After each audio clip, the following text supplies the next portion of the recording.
Hello dear students, my name is Neha Sachdev and I am your English educator at Step Up Academy. So first of all, I welcome you all, specifically 11th class students. Why?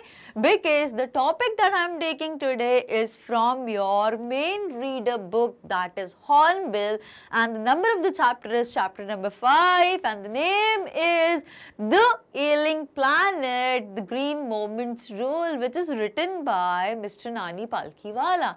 अब तो topic क्या है ये हमारा? तो topic is the ailing planet. अब इसका मतलब क्या होता है? प्लैनेट्स तो हमें बहुत अच्छे से पता है कि क्या होते हैं. Earth is also a planet. अब ये कौन से प्लैनेट की बात कर रहे हैं? सन की, अर्थ की, Jupiter, Mars, Saturn, Uranus, mercury, किसकी बात हो रही है यहाँ पर? प्लूटो? राइट नहीं. सो जो जा चुका है तो हमें ऐसा लग रहा है कि एल था और इसलिए प्लूटो को हटा दिया है अब हमारे सोलर सिस्टम से. It's not like that. देखते हैं कि किसकी बात कर रहे हैं. सो प्लैनेट, अब वो कैसा प्लैनेट है? तो that is an ailing planet. अब एलिंग का मतलब क्या होता है? तो एलिमेंट्स के बारे में आपने सुना होगा. ये वर्ड काफी कॉमनली यूज होता है क्या बताने के लिए? बीमारियां बताने के लिए या फिर कोई प्रॉब्लम बताने के लिए. तो यहाँ पे ये जिस प्लैनेट की बात कर रहे हैं वो बीमार प्लैनेट है. Yes, that is suffering. वो बीमार है, उसकी कोई प्रॉब्लम्स होंगी प्रोबेबली और वो सफर कर रहा है. तो क्या चीज है वो हम इसको आगे समझेंगे. Now the green moments role. अब ग्रीन मोमेंट का रोल क्या है इसमें? तो वो बेसिकली हम इस चैप्टर में समझेंगे. नाउ अब बिफोर आई प्रोसीड मैं आपको एक चीज बताना चाहूंगी. ये जो टॉपिक है it is not like a story or something, but it is an article which is excerpted from a newspaper. तो ये आर्टिकल है, जैसे बहुत सारे आर्टिकल्स पब्लिश होते हैं न्यूज़पेपर में, सिमिलरली ये भी एक आर्टिकल है जिसको लिया गया है न्यूज़पेपर से. अब उसको एक्सट्रैक्ट किया है और हमारे सामने हमने आपको समराइज करके प्रेजेंट किया. तो हम जल्दी से समझते हैं कि ये टॉपिक क्यों रेज करा गया. अब इसके बारे में मैं एक चीज और लास्ट में बोलना चाहूंगी कि ये जो टॉपिक है ये इसीलिए रेज किया गया बिकॉज ऑफ कोई अलार्मिंग कंडीशन हो रही है. कोई ऐसी चीज होगी है जो अब अपने it is on high time. अब वो लिमिट क्रॉस कर चुकी है और अगर अब भी हमने ध्यान नहीं दिया तो it would really vanish somewhere. तो इसीलिए अलार्मिंग रेट पे इस आर्टिकल को लिखा गया है और not only just to address 11th class students और the school goers but the entire nation को वो कवर करना चाहते थे, जो हम अपने 11th क्लास स्टूडेंट को समझाना चाहते हैं. बिकॉज टुडे आज जो यंग जनरेशन है that is the future of tomorrow. So major हमारा फोकस कहाँ पे रहता है? सीनियर यंग जनरेशन पे. Now let's immediately begin with the description of the chapter, but description से पहले हम theme समझेंगे कि what is the main idea, इसकी chief theme क्या है around which the entire article is revolving. तो हम वो जल्दी से समझ लेते हैं. So this newspaper article is a sad commentary. अब नाम से ही समझ में आ रहा है because ailing planet, suffering planet, in a very poor health बताने के लिए. वो प्लैनेट जो बहुत ही बीमार है, जिसकी हेल्थ बहुत ही पुअर है, बहुत ही डिटियोरेटिंग हेल्थ हो रही है, is a sad commentary on the gradual deterioration of earth environment. तो अब हमें समझ में आ गया कौन से प्लैनेट की बात हो रही है. यहाँ पे देख भी सकते हो अर्थ जहाँ पे हम रहते हैं, ये उस प्लैनेट की बात हो रही है और हम तो लाइफ को इतने अच्छे से एंजॉय करते हैं without even giving a notice to that planet कि हम जहाँ पे रह रहे हैं, जिसकी वजह से हमारी लाइफ एग्जिस्ट हो पा रही है, हम उस पर तो बिल्कुल ध्यान ही नहीं देते. और अगर हम ध्यान नहीं देंगे, so do you guys think कि इसमें फ्यूचर पॉसिबल होगा क्या? हमारी कमिंग जनरेशन इस पर सर्वाइव कर पाएंगी? नो, बिकॉज अभी उसकी पुअर हेल्थ है तो बहुत जल्दी बीमार होकर खत्म हो जाएगी. So let's try to read more. This newspaper article is a sad commentary on the gradual deterioration. अब ये words क्या है मैं जल्दी से समझा देती हूँ. gradual का मतलब होता है like regular बताने के लिए, over the time बताने के लिए, धीरे धीरे करके start हो, और एक एकदम से रिजल्ट नहीं मिलेगा, धीरे धीरे करके आगे। सो ग्रेजुअल डिटियोरेशन, डिटियोरेट का मतलब होता है किसी की क्वालिटी में या किसी कंडीशन में दिन पर दिन जो गिरती जाती है। सो डिटियोरेट होना, क्वालिटी गिरती जाना या कंडीशन बिगड़ती ही जाना। तो यहाँ पर क्या बोला गया है, जो ग्रेजुअल, जो धीरे धीरे जो हमारे अर्थ का एनवायरमेंट है उसकी जो कंडीशन है, उसकी जो सिचुएशन है, वो ग्रेजुअली, वो धीरे धीरे करके दिन पर दिन वो बद से बदतर होती जा रही है। प्लैनेट, अब ये जो हमारा प्लैनेट है, that is no longer a pleasant place to live in. अब ये प्लेजेंट प्लेस नहीं रहेगा ये कि इसमें बहुत हेल्दी लाइफ सरवाइव कर सके।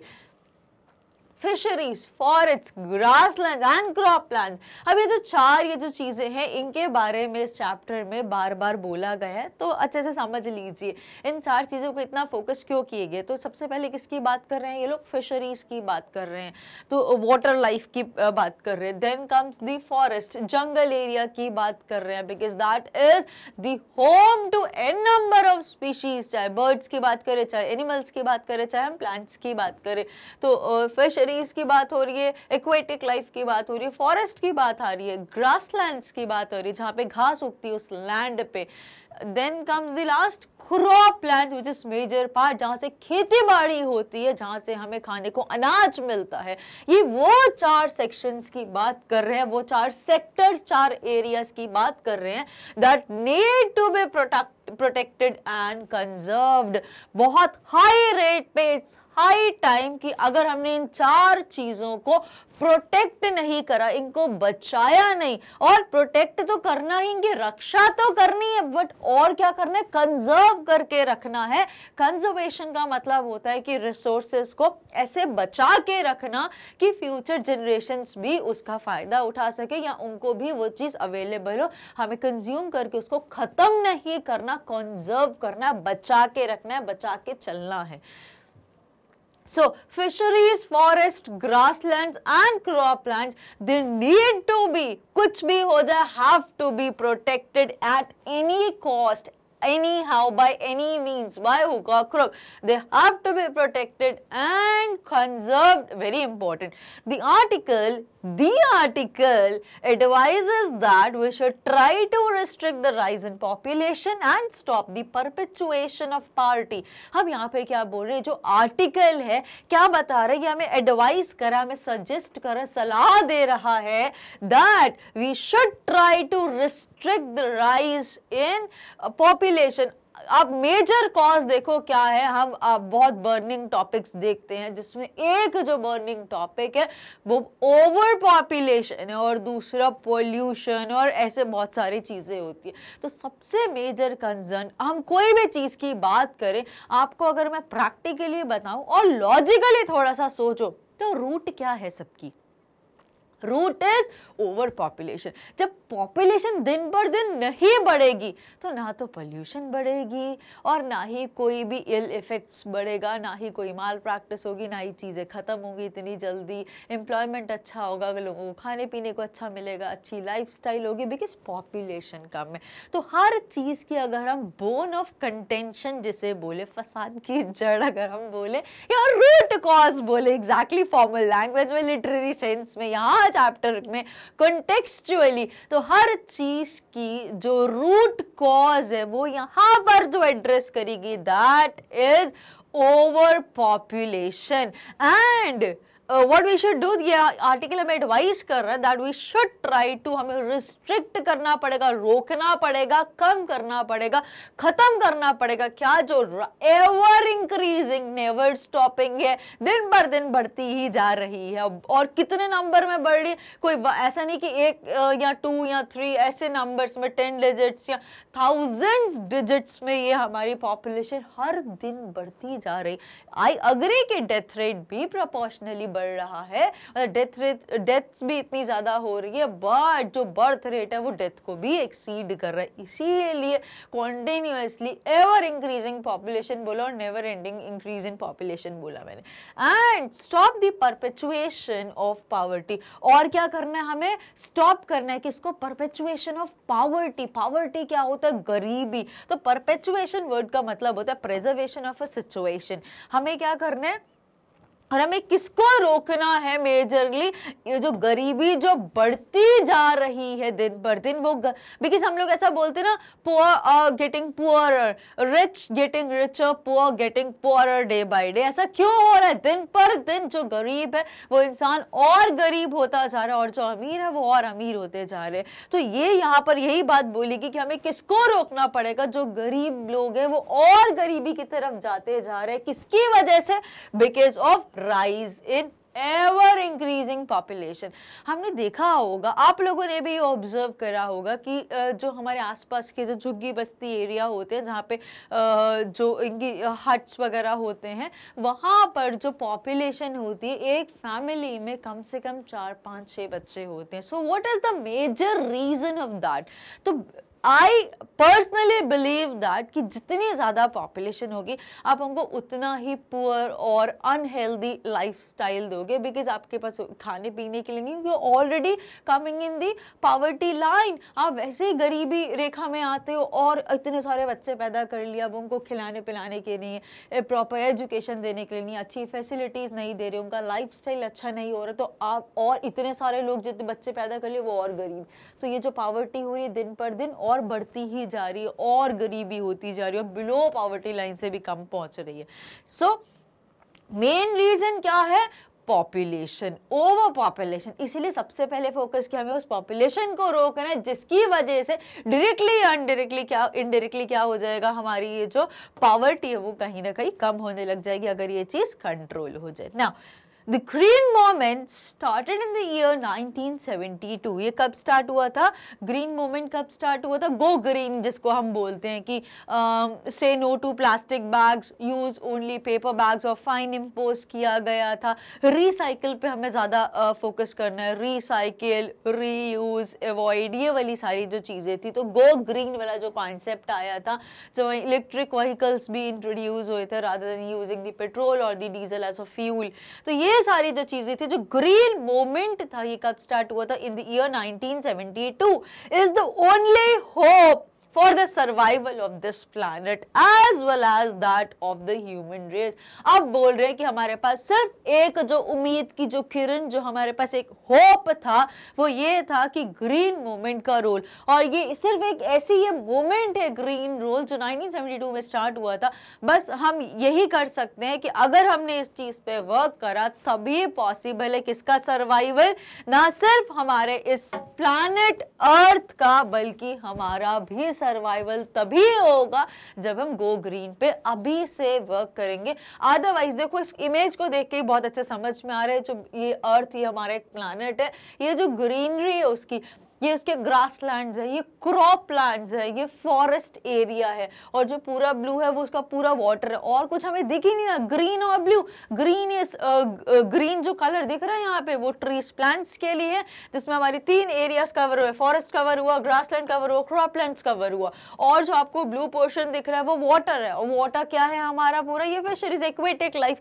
तो हमारा पूरा प्लैनेट ये 4 चीजों पे टिका हुआ, और ये 4 चीजें ही मेन प्लैनेट को गवर्न करती है। और इसीलिए बोला गया कि अगर इन 4 सेक्टर्स को बचाया नहीं जाएगा तो सिर्फ प्लैनेट का सर्वाइवल तो खत्म हो ही रहा है, उस प्लैनेट के हम जो छोटे से पार्ट है, जिसने इतने बड़े प्लैनेट ने हमें जगह दी है, अपने प्लेस दिया है, हमें सर्वाइवल की पोजीशन दी है।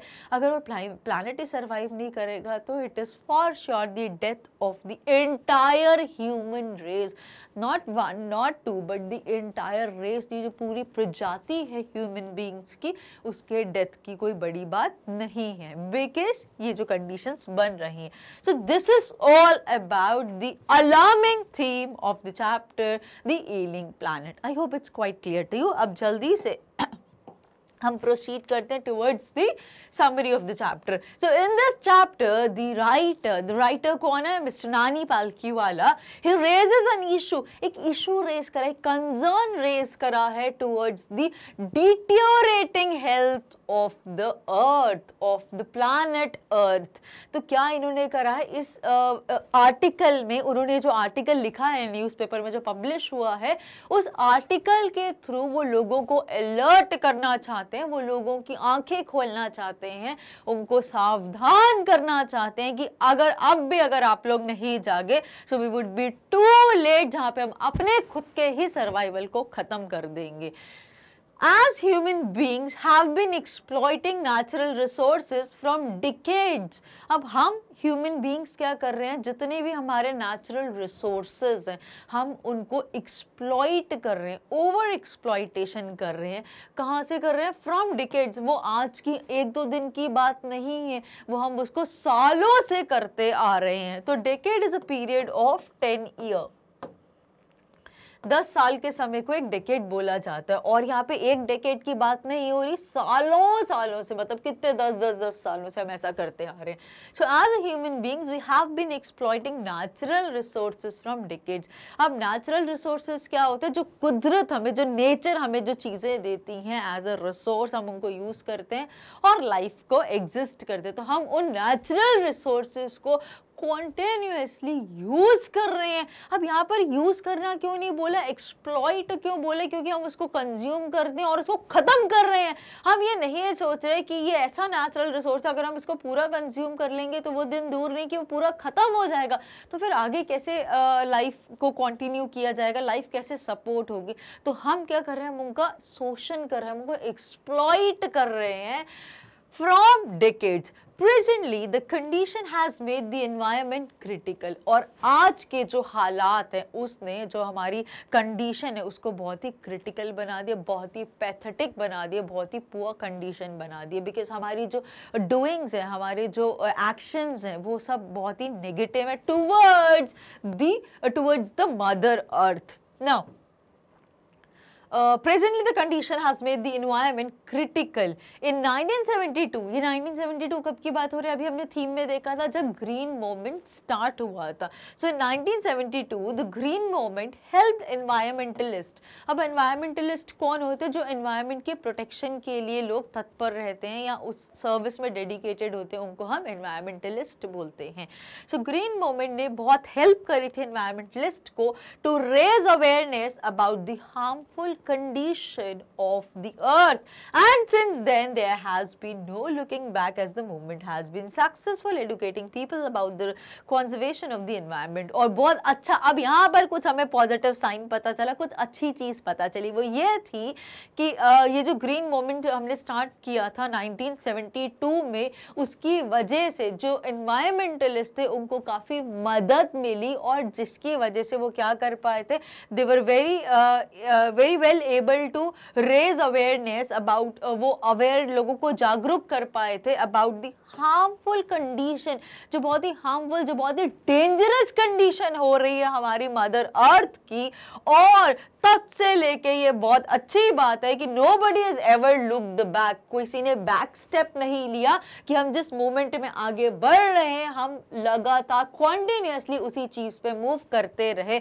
और हमने कभी भी ये नहीं सोचा, मतलब जो ग्रीन मूवमेंट था, गो ग्रीन का कॉन्सेप्ट था, हम उसी को फॉलो करते रहे. और ऐसा नहीं था हमने किसी ने बैक स्टेप लिया और पुराने उस चीजों पर आ जाए. So this was the positive sign, and since then there has been no looking back as the movement has been successfully educating people about the conservation of the environment. क्योंकि तब से लेके ग्रीन मूवमेंट लगातार लोगों को successfully educate कर रही है, बता रही है अबाउट किसके बारे में? Conservation of the environment. की एनवायरनमेंट को कंजर्व करना, बचा के रखना कितना ज़्यादा ज़रूरी, इसको प्रोटेक्ट करना, इसको कंजर्व करना, ये सिर्फ और सिर्फ हमारी बीइंग अ ह्यूमन, हमारी अटमोस्ट, हमारी टॉप प्रायोरिटी है कि हम इसको प्रोटेक्ट करें और इसका कंजर्वेशन करें. नाउ लेट्स सी और क्या क्या हमारी ड्यूटीज़ हैं, हम कितना कर रहे हैं उनको, और हम अपनी ड्यूटीज में कहाँ पे फेल हो रहे हैं ना। Earth is like a patient, oh my God, अब अर्थ बिकॉज हमने बोला ये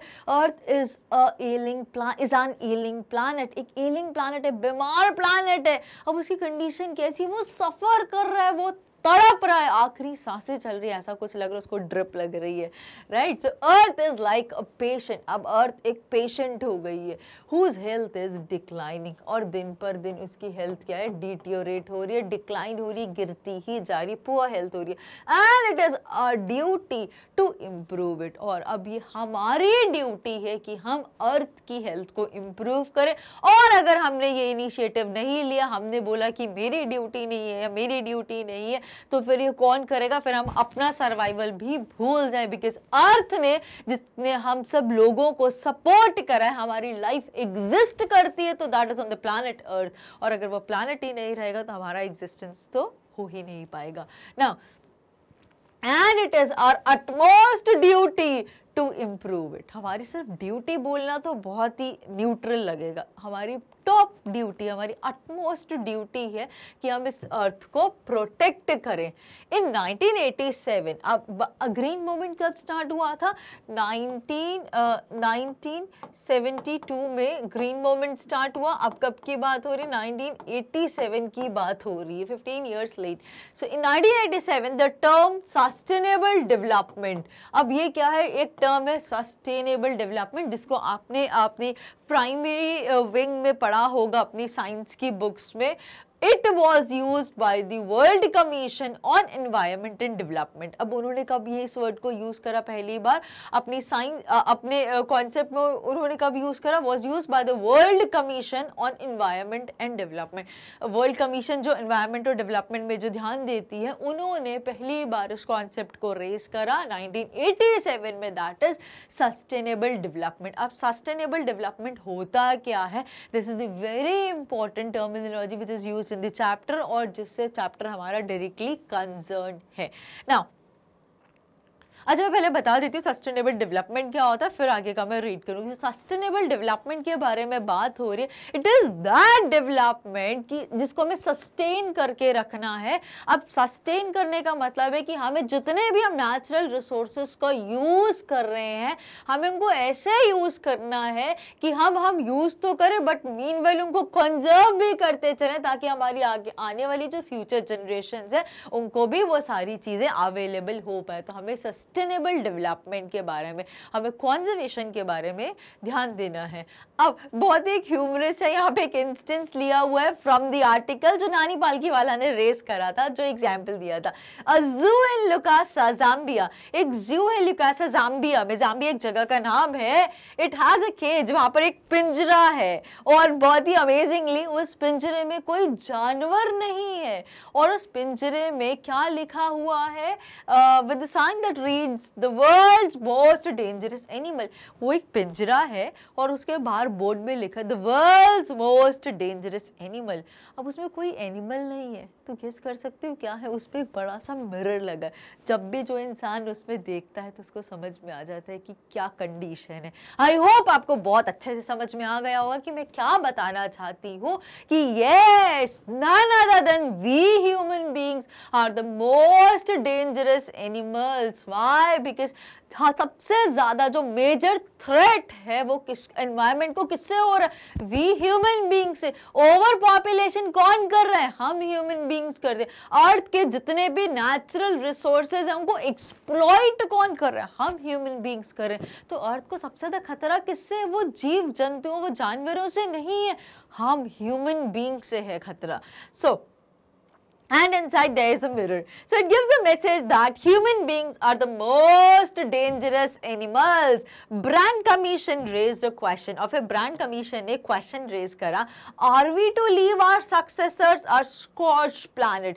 क्या हम successors, क्या आने वाली जो पीढ़ियां हैं, coming generations, क्या हम अपने आने वाली generation को एक scorched planet छोड़ के जाएंगे। एक scorched planet का मतलब होता है बंजर धरती, एक ऐसी धरती जो बिल्कुल भी फ्रूटफुल नहीं है, जो बिल्कुल भी प्रोडक्टिव नहीं, जिसपे कुछ भी लाइफ पॉसिबल नहीं है। तो क्या हम अपने आने वाली बिकॉज नेचुरल रिसोर्सेज जितने भी थे वो तो हम सारे कंज्यूम कर चुके, उनको तो हम सब एक्सप्लॉइट कर चुके, बचा क्या है अर्थ के पास। और जो फिशरीज थी, क्रॉप लैंड्स था, फार्म लैंड्स थे, और जो ग्रास लैंड एरिया था वो तो सब हमने खराब कर दिया, उसको इतना यूज किया, इतना एक्सप्लॉइट करा, तो अब तो अर्थ के पास कुछ बचा ही नहीं। अर्थ तो अब बिल्कुल सूखी सी ऐसे ही हो गई, बेजान, प्रोडक्टिव भी नहीं है, बिल्कुल फ्रूटाइल नहीं, बिल्कुल फ्रूटफुल नहीं है। तो अब वो हमसे क्वेश्चन कर रहे हैं, ब्रांड कमीशन ने एक क्वेश्चन रेज करा है हम ह्यूमन बीइंग से कि are we to leave our successors, आने वाली पीढ़ियों के लिए क्या हम एक स्कॉच प्लैनेट देके जाएंगे जो बिल्कुल भी उपजाऊ नहीं है, of advancing deserts, impoverished landscapes and ailing environment। किसका हम उनको क्या देंगे, क्या हम अपने आने वाली पीढ़ी को, आने वाली जनरेशन को एक स्कॉच प्लैनेट देंगे, एक सूखी धरती देके जाएंगे, और जिसमें एडवांसिंग डेजर्ट्स। अभी क्यों बोला है एडवांसिंग डेजर्ट्स, बिकॉज डेजर्ट तो होगा जब हम पूरे पेड़ों को काटी जा रहे हैं कॉन्टिन्यूसली, क्रॉप्स को पूरा हमने ओवर एक्सप्लॉइट कर लिया है, ग्रासलैंड्स बचे नहीं क्योंकि वहां पर अब हमारे घर बन गया, पॉपुलेशन इतनी ज्यादा होगी, रहने के लिए जगह चाहिए, नौकरी के लिए प्लेसेस चाहिए, तो हमने वर्क प्लेस बना दी, रेजिडेंशियल एरिया बना दी, कमर्शियल एरिया बना दिया, बिजनेस एरिया बना दिया, तो अब वो जगह जो है सारी वो डेजर्ट्स हो गई है, इम्पावरिश्ड लैंडस्केप्स हो गए, वो जो एरियाज है वो बिल्कुल सूखे बंजर धरती हो गए जिसका कोई सेंस नहीं है अब, एंड एलिंग एनवायरनमेंट, और एक ऐसा एनवायरनमेंट, बिकॉज जितनी पॉपुलेशन होगी, population is directly related to pollution, तो जितनी ज्यादा पॉपुलेशन उतना ज्यादा पोल्यूशन, बिकॉज उतने ज्यादा रिसोर्सेज कंज्यूम होंगे उतनी ज्यादा पोल्यूशन क्रिएट होगी।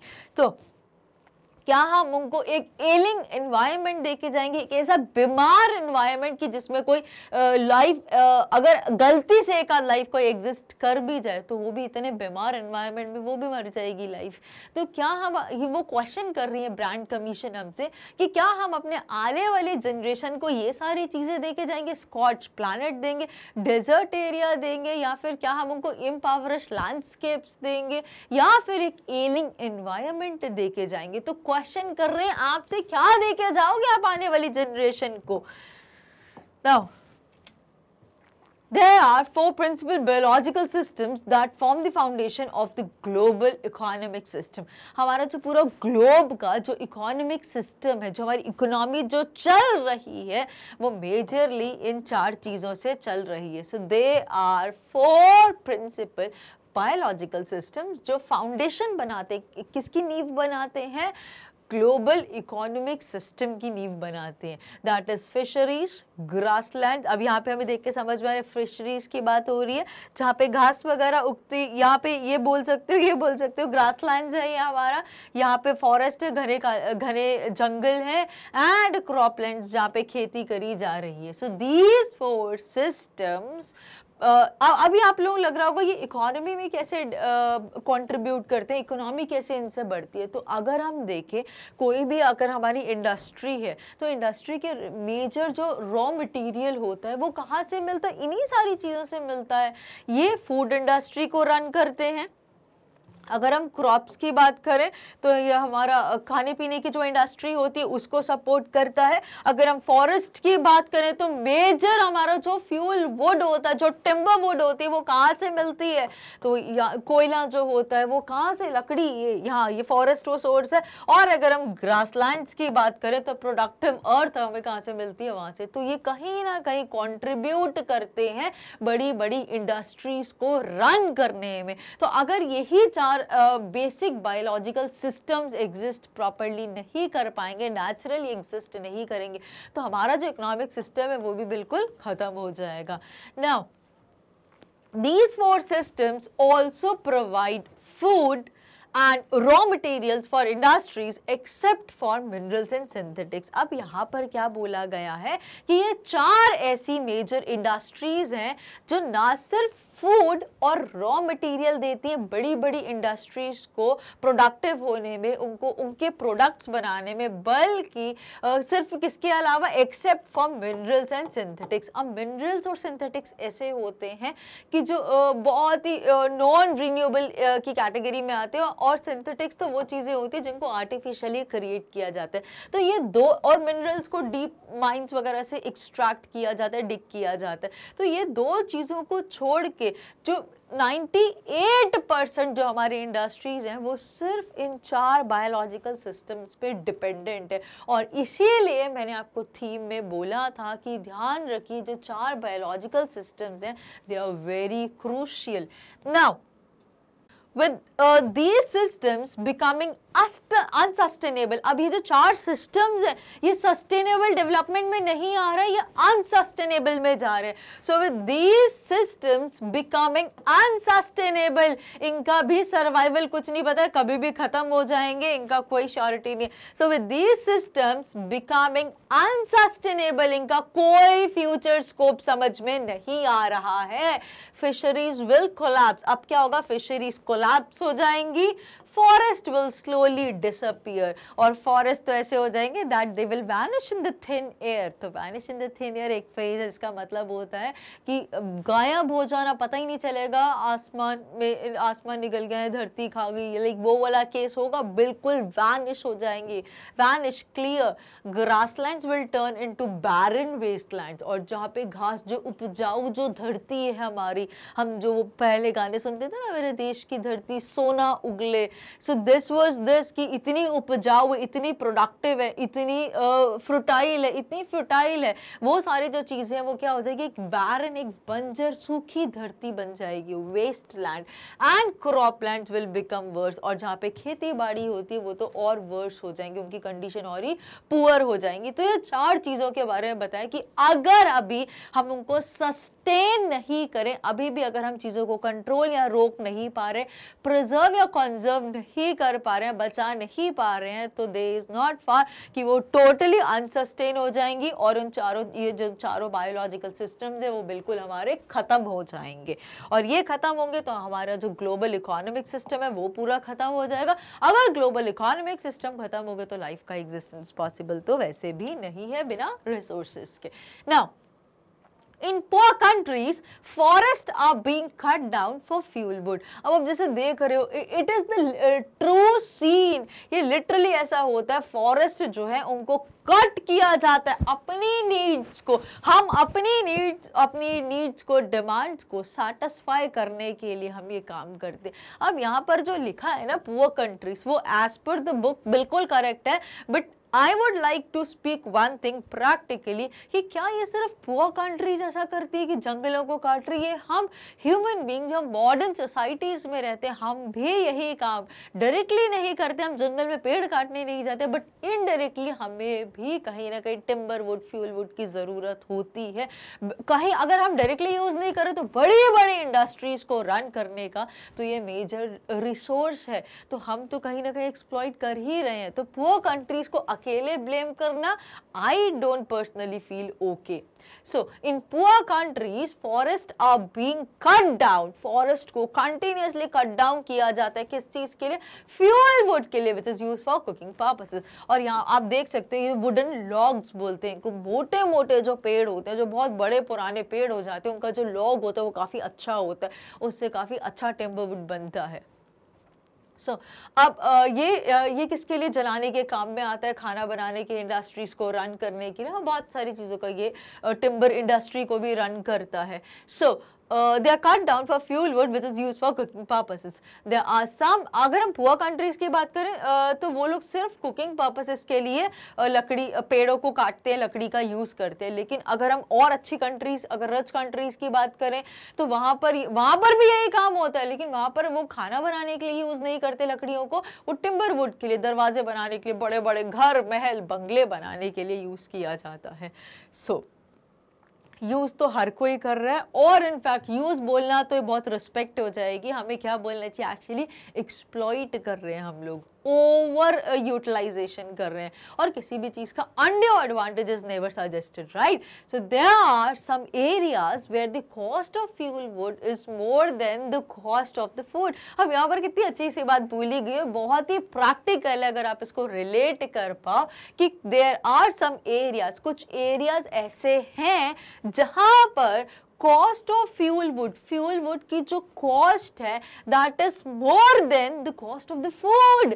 मतलब जो खाना जो बन रहा है, जैसे ये मेरा पॉट है, तो यहाँ पर जो खाना बन रहा है, यहाँ पर फॉर एग्जांपल राइस बन रहे हैं या कोई सब्जी बन रही है, और उसके नीचे जो हमने फ्यूल वुड का यूज करा है इसको हीट करने के लिए, गैस को चलाने के लिए, तो वहां पर इसकी कॉस्ट ज्यादा है, इसकी कॉस्ट कम है। और चैप्टर में जब हम डिटेल में एक्सप्लेनेशन देखेंगे तो वहां पे बहुत क्लियरली स्टेट करा है what goes in the pot, what goes under the pot, pot का ही कुकिंग पॉट है, so what goes under the pot, ये जो फ्यूल वुड हमने यूज करी, that is much more expensive than what goes in the pot। तो जो pot, जो बर्तनों में जो खाना बन रहा है वो इतना महंगा नहीं, उसकी कीमत इतनी ज्यादा नहीं जिससे हम वो खाना बना रहे हैं, जो फ्यूल वुड का यूज करा जा रहा है, जो पेड़ों को काट के लकड़ियों का यूज करा जा रहा है, उसकी कॉस्ट बहुत ज्यादा यहाँ पर बताई गई है।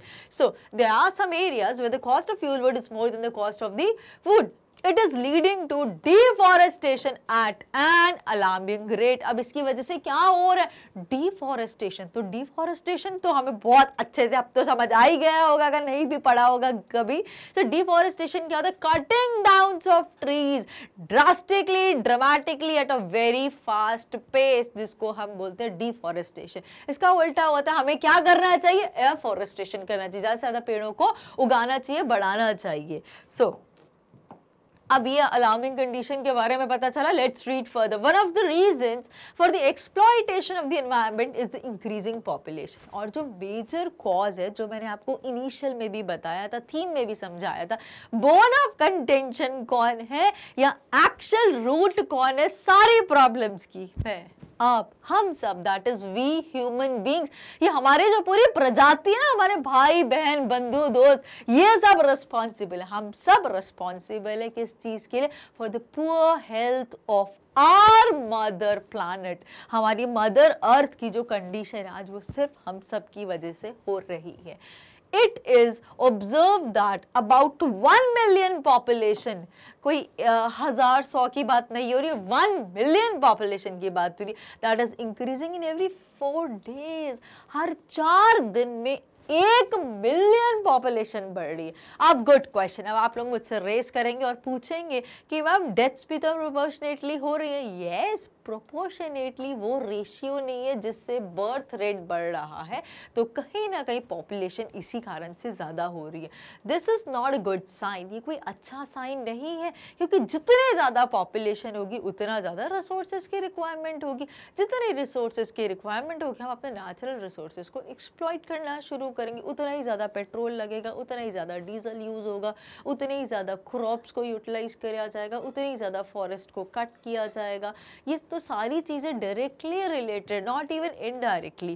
This is not a good sign. There is an urgent need. Alarming rate की बात कर रहे हैं, अब तो जाग जाओ मोहन प्यारे, अब सोने का टाइम नहीं है। अगर अब भी हमने नहीं करा तो जिंदगी भर आराम से सोते रहना, और हमारी स्पीशीज आगे बढ़ ही नहीं पाएगी, हमारी प्रजाति यहीं पर खत्म और लुप्त हो जाएगी कहीं ना कहीं।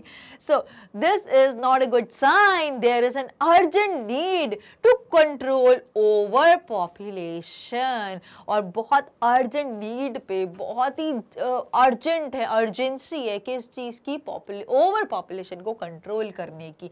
इन the world, development is the best contraceptive of this problem as it will help in reduction in fertility, increase in education and income and improvement in health. अब क्या बोला गया है? मिस्टर नानी पालकी वाला ऐसा बोलते हैं कि अब ये जो डेवलपमेंट है, अब किस चीज़ की बात कर रहे हैं? ये ओवरऑल डेवलपमेंट की बात कर रहे हैं। तो डेवलपमेंट एकमात्र ऐसा चारा है जिससे कि हम ओवर पॉपुलेशन को रोक सकते हैं, और किन किन चीज़ों में हेल्प कर रहा है ये। तो डेवलपमेंट, अगर किसी भी चीज़ का, किसी भी जगह का, किसी भी सेंस में डेवलपमेंट होता है, तो वहाँ पर ये बोल रहे हैं कि that is the best contraceptive. So contraceptive मतलब किसी चीज़ को रोकने के लिए, फॉर दिस प्रॉब्लम। कौन सी problem? This problem is the problem of over population.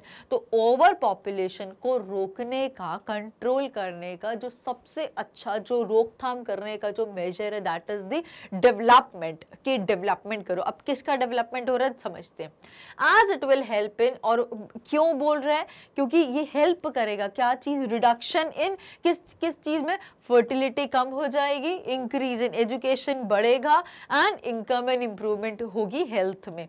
अगर हमारी ओवर पॉपुलेशन को कम कर दिया जाए, ठीक है, so it will help in reduction in fertility, जिससे क्या हो जाएगा, हमारी फर्टिलिटी कम हो जाएगी, हम और प्रोडक्टिव नहीं होंगे, हम और ज़्यादा पॉपुलेशन इंक्रीज नहीं कर पाएंगे, फर्टिलिटी कम हो जाएगी, एजुकेशन बढ़ जाएगी। जो पहले 6-7 बच्चे, 5-6 बच्चे हुआ करते हैं, अगर अब 1 या सिर्फ 2 होंगे तो उनको हम प्रॉपर लाइफ दे पाएंगे, अच्छा एजुकेशन सिस्टम दे पाएंगे, प्रॉपर हेल्थ केयर दे पाएंगे, proper medical facility, proper care and attention दे पाएंगे, प्रॉपर ग्रूमिंग पे बात करेंगे, ओवरऑल डेवलपमेंट की बात करेंगे, प्रॉपर एजुकेशन, फूड, शेल्टर, ये सब चीज़ें प्रॉपर होंगी जब पॉपुलेशन कंट्रोल होगी। तो वही वो बोल रहे हैं कि अगर हमने ये जो कंट्रोल करा ओवर पॉपुलेशन को, in the development is the best contraceptive for this problem as it will help in reduction in fertility, fertility कम करेगा वो, education को improve करेगा, income बढ़ेगी लोगों की, and improvement in health। अब यहाँ पर मेरे को एक पॉइंट और याद आया जो चैप्टर में इज वेरी इंपॉर्टेंट, जब हम वर्ड टू वर्ड डिस्कस करेंगे तब हमें समझ में आएगा। अभी मैं आपको बता देती हूँ कि यहाँ पर जो रेस करा है ना, जो इनकम वाला पॉइंट, यहाँ से मुझे याद आया जो पुअर पीपल हैं, व्हाट दे कंसीडर, वो उनका रीजन क्या है। कभी किसी ने सोचा कि why they have many children और why they give birth to many children? तो कहीं ना कहीं उनका बहुत इंपॉर्टेंट कॉन्ट्रीब्यूशन है इस ओवर पॉपुलेशन में, और रीजन बीइंग बहुत जेन्युइन रीजन है, apart from jokes and everything. वो जेन्युइन रीजन ये है कि उनके अकॉर्डिंग उनको ऐसा लगता है कि जितने ज़्यादा हमारे बच्चे होंगे उतने ज़्यादा हमारे सोर्स ऑफ इनकम बढ़ेंगे, उतने ज़्यादा हमें हेल्पिंग हैंड्स प्रोवाइड होंगे। जैसे कि मान लीजिए एक फैमिली में 6 बच्चे हैं, तो उनको ऐसा लगता है कि 6 बच्चे अलग अलग अपना सोर्स ऑफ इनकम लेके आएंगे तो हमारी इनकम बढ़ेगी फैमिली की, इसीलिए they give birth to many children. तो ये कहीं ना कहीं बहुत इंपॉर्टेंट फैक्टर है ओवर पॉपुलेशन का, जिसकी वजह से बहुत ज़्यादा पॉपुलेशन हमारी बढ़ रही है, बिकॉज ये बच्चों की वजह से, पुअर जो सेक्शन ऑफ द सोसाइटी है उनके बच्चों की वजह से। सो that's it with this slide. Let's immediately move towards the next slide. We must see the world as a whole and not as a disassociated parts. तो यहाँ पर एक important चीज़ और बोली गई है चैप्टर से, आर्टिकल से, कि हमें वर्ल्ड को कैसा कंसिडर करना चाहिए, कि हमें वर्ल्ड को एज अ होल एक कंसिडर करना चाहिए। हमें ये नहीं समझना चाहिए कि ये अलग है, ये उसका अलग पार्ट है, ये अलग है, नॉट एज अ डिसएसोसिएटेड पार्ट्स, कि ये उसका कोई रिलेशन नहीं है अर्थ से, इसका इससे कोई रिलेशन नहीं, इसका नहीं, it should be like that, but it actually should be कि पूरा वर्ल्ड एक प्लैनेट है और हमें उस पूरे प्लैनेट को एज वन कंसीडर करना चाहिए, एज अ होल कंसीडर करना चाहिए। It is a holistic and ecological view. अब ये हमारी ये कौन सी सोच है, इस सोच को ही होलिस्टिक बोला गया। होलिस्टिक, जैसे मैं भी बोलती हूँ कि होलिस्टिक डेवलपमेंट के लिए, तो होलिस्टिक का मतलब क्या होता है, ओवरऑल। वो एक स्टूडेंट के लिए भी हम यूज़ कर सकते हैं। अब यहाँ पर एक एंटायर अर्थ के लिए, पूरे एक नेशन के लिए यूज़ किया गया, पूरे ग्लोब के लिए यूज़ किया गया कि हमें कौन सा डेवलपमेंट करना, होलिस्टिक, जिसमें ओवरऑल डेवलपमेंट। एक चीज को डेवलप कर दोगे दूसरी को माइनस कर दोगे तो उससे कोई फर्क नहीं पड़ेगा, ओवरऑल सभी चीजों का एक साथ डेवलपमेंट होगा, सब पढ़ेंगे सब बढ़ेंगे, right. So it is a holistic development and ecological view. Ecological क्यों बोला है, बिकॉज इकोनॉमी के लिए अगर हम कंसर्न नहीं होंगे, हम जो रिसोर्सेज की बात कर रहे थे, हम जो बायोलॉजिकल सिस्टम्स की बात कर रहे थे, हमें उन सब चीजों को कंसर्न में रखना होगा, सब चीजों को ध्यान देना होगा प्रॉपर्ली। तो that is why it is a holistic and ecological view.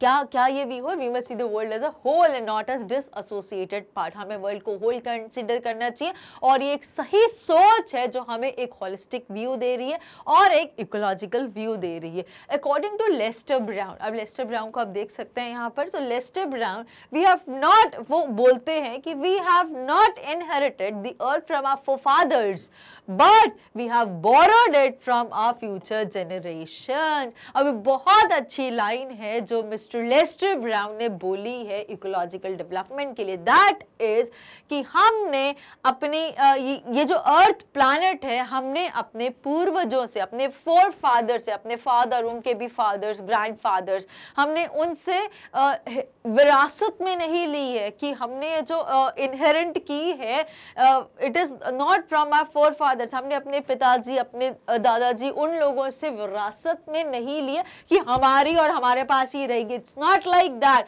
But हमें क्या सोचना चाहिए, और लेस्टर ब्राउन क्या कहते हैं हमें सोचने के लिए, कि we have borrowed it from our future generation. हमें ये सोचना चाहिए कि हमने अपनी फ्यूचर जनरेशन से बोरो करी है, कोई चीज उधार पे ली है, हमें उसको प्रॉपरली यूज करना है, उसको बचा के, उसको संभाल के, और उनको वैसे ही रिटर्न करना है एज इट इज कंडीशन में। जब हम किसी से बोरो करते हैं ना, फॉर एग्जाम्पल हम लोग स्कूल में, आप लोग भी ऐसा करते थे कि मुझे अपनी इंग्लिश की बुक दे दो, इंग्लिश की नोटबुक दे दो, बोरो कर लेते थे और हम आपको कल रिटर्न करें, तो क्या आप उसको फाड़ के खराब करके वापस करते थे क्या? नो। तो हमारी सोच वही होनी चाहिए जैसा कि हमारी वो थॉट था जब हम किसी से कोई चीज बोरो करते। और आपको पता होगा जब हम मनी बोरो करेंगे ना किसी से, तो हमें इंटरेस्ट भी देना पड़ेगा। वो तो यहाँ पर बात ही नहीं कर रहे। अगर लेस्टर ब्राउन की जगह यहाँ पर मैं होती तो मैं यहाँ पर ये चीज बोलती, बोरो कर रहे हैं और विद इंटरेस्ट हमें देना है। बट वो तो फिर भी थोड़ा डिसेंट है। वो क्या बोलते हैं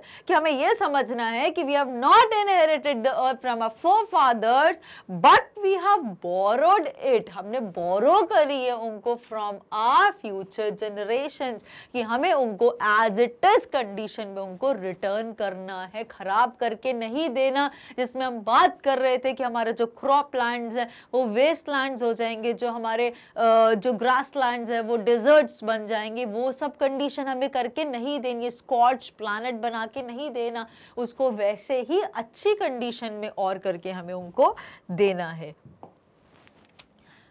Now, this was all about the very beautiful article which was written by नानी पालकीवाला। तो ओवरऑल अगर हमें समझ में आया तो हमें क्या समझ में आया, एक लाइन में जिस्ट करके उसको समझते हैं, by concluding the topic. So to conclude the ailing planet, the Green Movement's role summary, it tells us about the situation of this planet is in a crucial condition and how we must do our best to save it. तो at the end मैं बहुत अच्छे से ये बोल सकती हूँ कि हमारा जो ailing planet है, जो हमारी मदर अर्थ है, उनकी जो कंडीशन है वो बिल्कुल ऐसे है कि जैसे एलिंग है, अब बहुत ही पुअर हेल्थ है, बहुत ही बीमार है, और it is our duty, our मतलब every single person's duty towards Mother Earth to take care of it properly, to nurture it, और उनके जो सारे resources हैं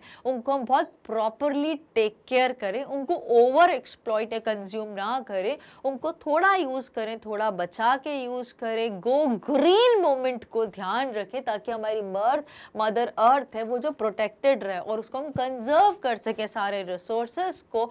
और ये सारी चीजें जो हमें किसी से लीगेसी में नहीं मिली है, और क्योंकि हमें अच्छी कंडीशन में मिली है तो हम भी मेक श्योर करें कि आगे आने वाली जनरेशंस को अच्छी कंडीशन में ही दें। सो this is all about the conclusion of this beautiful and alarming article. So now immediately move ahead and proceed with some important phrases जो use किए गए हैं इस article में। तो सबसे पहला आता है holistic and ecological view, जिसके बारे में अभी हमने previous line में समझा था, conclusion से पहले वाली। So it refers to the view that calls for the preservation of the planet। अब ये holistic और ecological view basically क्यों use करा गया कि हमें इस पूरे अर्थ को, इस प्लैनेट को, जो एलिंग प्लैनेट है, जो सफरिंग प्लैनेट है, हमें क्या करना है, उसको बचाना है, उसको कंजर्व करना है, उसको प्रिजर्व करना है। हम घर में कोई चीज़ बनाते हैं, फॉर एग्जांपल हम पिकल्स वगैरह सॉसेस बनाते हैं, तो हमारा पर्पस क्या होता है, इतनी मेहनत से बना रहे हैं तो एटलीस्ट वो लंबे समय तक तो चले और प्रॉपर कंडीशन में तो हम उनको प्रिजर्व करते हैं। तो ये तो इतना बड़ा प्लैनेट है जिसके हम छोटे छोटे से पार्ट्स हैं। अगर हम समझते हैं कि हम एक बड़ी डोमिनेटिंग सी चीज है जिसकी वजह से अर्थ चल रही है। और हम अर्थ को तो कई बार मशीन भी कंसिडर करते हैं कि सारे मशीन स्टार्ट है, उससे रिसोर्सेज लेते जाओ और मशीन की टेक केयर भी नहीं करे। तो ये जो हमारे व्यूज हैं वो इन व्यूज के बारे में बात करें तो अब जरूरत किसकी है? At alarming rate to conserve, to preserve our planet. और उसी के लिए यूज हुआ है होलिस्टिक और ecological view. The holistic and ecological view refers to understanding the importance of Earth's resources and environment for the future generation। और holistic और ecological view उन सारी चीज़ों की बात करता है, सभी holistic overall जितने भी Earth के natural resources जो हमें Earth से मिलते हैं उन resources के बारे में बात कर रहा है। और Earth का जो environment है, जो वातावरण है जिसकी वजह से हमारी लाइफ एग्जिस्ट हो पा रही, ऑक्सीजन जो हमें मिल रहा है, जो हमें प्योर तो नहीं है, हमने ही पॉल्यूशन क्रिएट करी है तो हम ब्लेम तो नहीं कर सकते। तो हमें जो प्योर एयर, जो हमें ऑक्सीजन जो मिल रहा है, जो हम ब्रीथ करते हैं, CO2 देते हैं, जो प्लांट्स ले लेते हैं, जो अर्थ खुद ले लेती है वो, तो ये तो सारी नेचुरल जो चीजें हैं, जो एनवायरनमेंट है, जो रिसोर्सेज है, हमें क्या करना है? उनको प्रिजर्व करना है, उनको संभाल के रखना है और फ्यूचर जनरेशन को एज ए गिफ्ट देना है। गिफ्ट तो सबको अच्छा ही देते हैं ना, बुरा तो नहीं देंगे, टूटी फूटी चीज तो नहीं देंगे, खराब डैमेज तो नहीं देते। तो बस ये व्यू को ध्यान रखना है। And then comes the ecological and holistic view.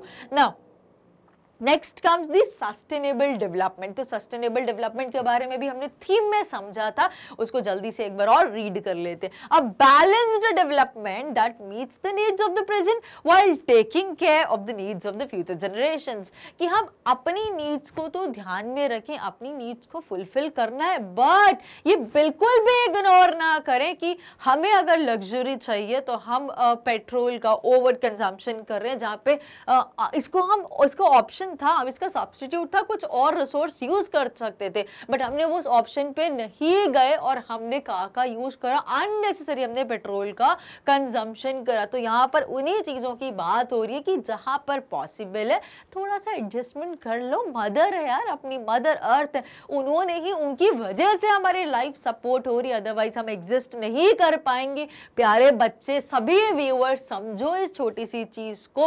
What is the importance of a mother. मैं बार बार मदर की इंपॉर्टेंस बहुत बताती हूँ। प्रीवियस जो वीडियो थी it was also about mother's day, और यहाँ पे फिर मदर, यहाँ पे वो मदर है जो मदर की भी मदर है, कोई नानी जी नहीं है यहाँ पर, बट यहाँ पे वो मदर है जिसने एंटायर ह्यूमन रेस को सर्वाइवल का एक प्लेटफॉर्म दिया, एग्जिस्टेंस का एक प्लेटफॉर्म दिए। तो यहाँ पे इस वीडियो के प्लेटफॉर्म से मैं आपको बस ये रिक्वेस्ट करना चाहती हूँ, towards your duty, every single individual की ये ड्यूटी बनती है, ये टॉप प्रायोरिटी बनती है कि हम अपने अर्थ को प्रोटेक्ट करें, उसके रिसोर्सेज को वाइजली यूज करें। यूज करना मत समझना, वाइजली यूज करना, जितना चाहिए कोशिश करें कि उससे थोड़ा कम ही यूज करें और इसको और बढ़ाने की कोशिश करें, ताकि हमारी फ्यूचर जनरेशंस को भी वो सारी चीजें मिल सके जो हमने बेनिफिट्स लिए हैं।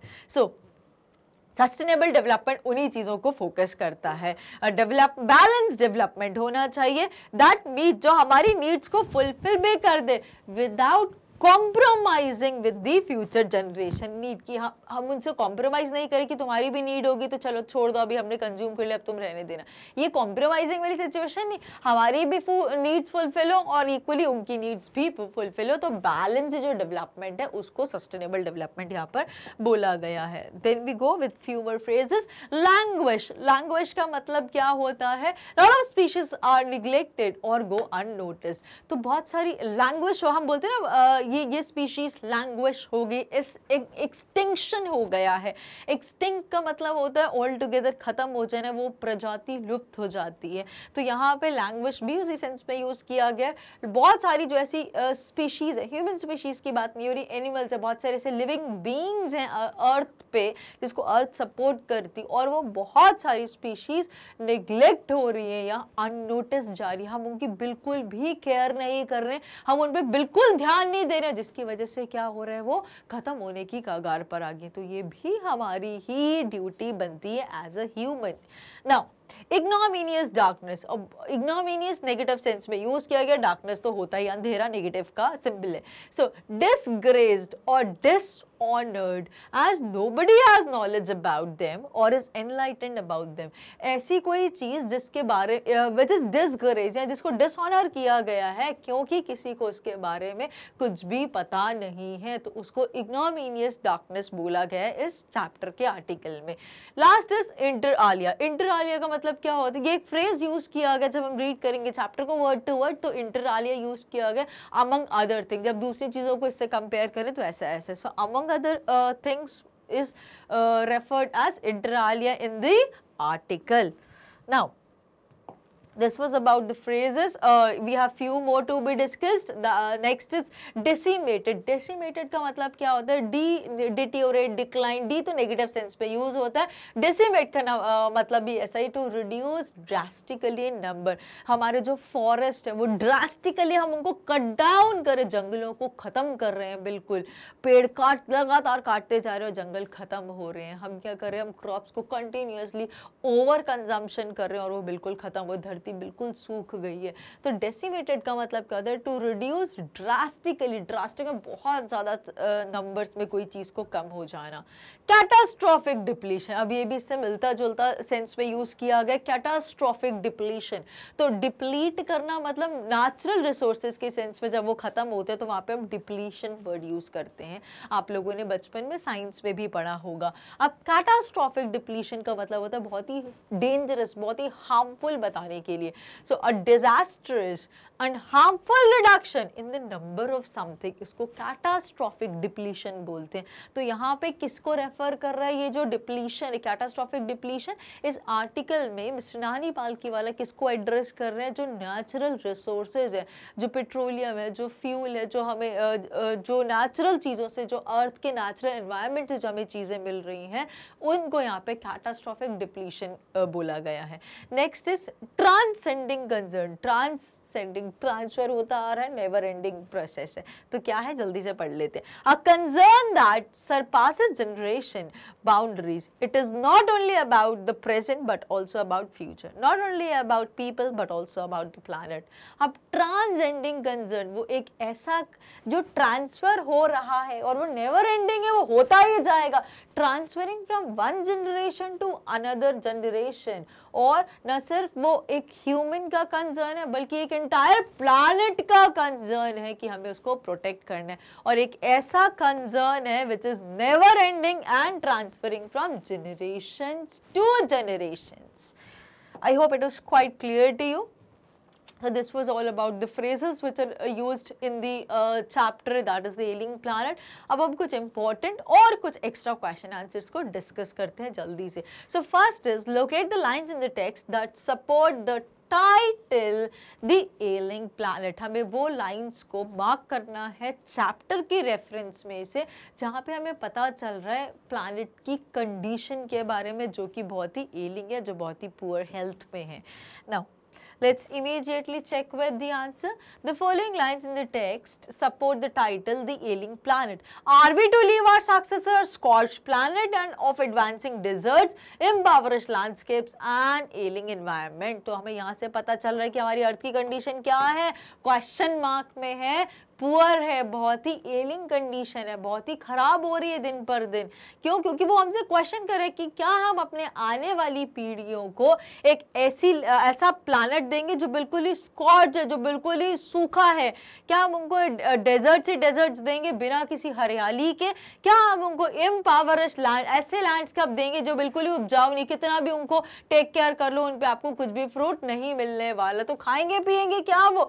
और क्या एक ऐसा एनवायरनमेंट देंगे जो बहुत ही एलिंग एनवायरनमेंट है जिसमें लाइफ का एग्जिस्टेंस तो पॉसिबल है ही नहीं? तो यहाँ से हमें समझ में आ रहा है कि हमारी अर्थ की जो कंडीशन है बहुत ही पुअर कंडीशन है. अब a 3 year study using satellites and aerial photography. अब 3 साल एक स्टडी हुई है जिसने यूज करा था सैटेलाइट्स को और एरियल फोटोग्राफी. मतलब एरियल मतलब ड्रोन से जो फोटोज क्लिक होती है, तो यहाँ पे एरियल फोटोग्राफी, हवा में जो फोटोग्राफी होती है. Conducted a 3 year study using satellites and aerial photography conducted by, किसने कंडक्ट करा था? यूनाइटेड नेशंस ने वॉर्न्स, ये हमें क्या कर रहा है, हमें कोई एडवाइस नहीं दे रहा, कोई सजेशन नहीं दे रहा, कोई रिक्वेस्ट नहीं कर रहा, ये बहुत ही क्लियरली वॉर्न कर रहा है हमें कि अब नहीं करा तो सोच लो. सो वॉर्न कर रहा है that the environment has deteriorated badly, so badly that it is critical in many of the 88 countries investigated. और कंडीशन इतनी पुअर हो गई है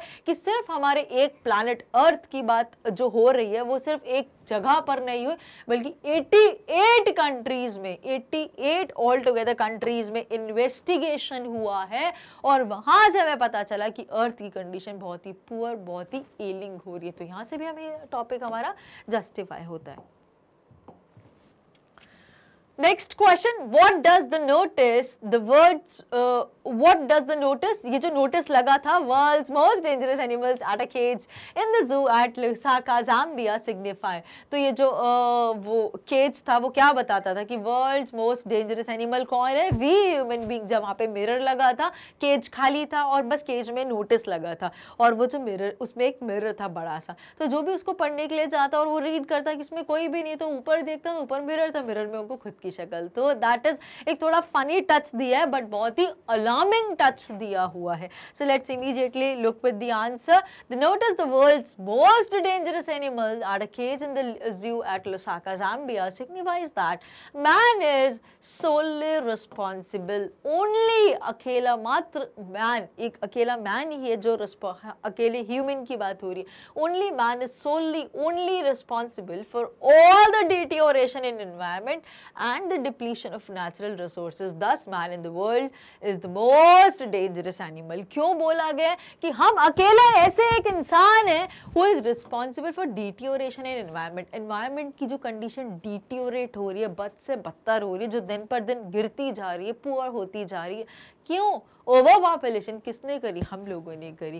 and depletion of natural resources. अब पॉपुलेशन बढ़ेगी तो रिसोर्सेज तो चाहिए, तो जो नेचुरल है, जिनको हजारों साल लग जाते हैं उस रिसोर्स को बनने में, वो एक बार खत्म हो गए तो कितने हजारों साल तक कौन वेट करेगा? तो वो जो नेचुरल रिसोर्स है वो तो डिप्लीट हो रहे हैं. तो कौन कर रहा है? ओवर पॉपुलेशन कौन कर रहा है? हम. So here we go with the answer. How are the Earth's principal biological systems being depleted? अब Earth के जो principal biological systems थे, हमने 4 biological system के बारे में बात करी थी, उन्हीं 4 systems को यहाँ पर raise किया गया. तो what are the 4 biological systems? सबसे पहला था हमारा fisheries, then comes the crop plants, और फिर आता है हमारा forest land, and then comes the grasslands. तो ये 4 major biological systems थे जिनकी इस chapter में बात करी गई है और वो कैसे deplete हो रहे हैं. अब ये जो 4 biological system है किसमें support कर रहे हैं? ओवरऑल इकोलॉजिकल सिस्टम में. तो वो हम इस आंसर में अब जल्दी से डिस्कस करते हैं. So here we go with the discussion. The earth's principal biological systems are being depleted by excessive use. अभी किसकी वजह से? भाई कोई भी बात करें, चाहे हम फिशरीज की बात करें, चाहे हम ग्रास की बात करें, क्रॉप्स की बात करें, हम फॉरेस्ट की बात करें, ये कैसे खराब हो रहा है? हम उनका एक्सेसिव, अति में उनका यूज कर रहे हैं. एक्सप्लॉइटेशन बोलना बहुत ही अच्छा वर्ड लगा मुझे. एक्सेसिव यूज कर रहे हैं. Over fishing is quite common. Forest are being cut to obtain firewood for cooking. और बहुत सारी बड़ी इंडस्ट्रीज को भी रन करता है वो, जैसे टिम्बरवुड हो गई या फायरवुड के थ्रू ही हम करते हैं मशीन्स को रन करने के लिए. Grasslands are turning into barren wastelands and croplands are deteriorating as their productivity have been impaired. उनकी जो वो जो प्रोडक्टिव थे, पहले जो धरती थी वो इतनी प्रोडक्टिव थी कि उसमें बहुत अच्छी चीज़ें उगती थी उसमें बहुत जल्दी, बट अब वो जो धरती है उसमें इतने सारे केमिकल्स डाल दिए गए जिसकी वजह से उसकी जो प्रोडक्शन का रेट है वो बहुत ही कम हो गया. तो हमारी ये जो क्रॉप प्लांट्स है उनकी प्रोडक्टिविटी भी इम्पेयर हो गई है, डिस्ट्रॉय हो गई है, खराब हो गई है. तो सिर्फ एक वर्ड है इन सब ये आंसर के, मैं एक वर्ड में भी बोल सकती हूँ, that is over use, excess use और exploitation of the resources. Moving toward the next question, why does the author agree that the growth of world population is one of the strongest factors distorting the future of human.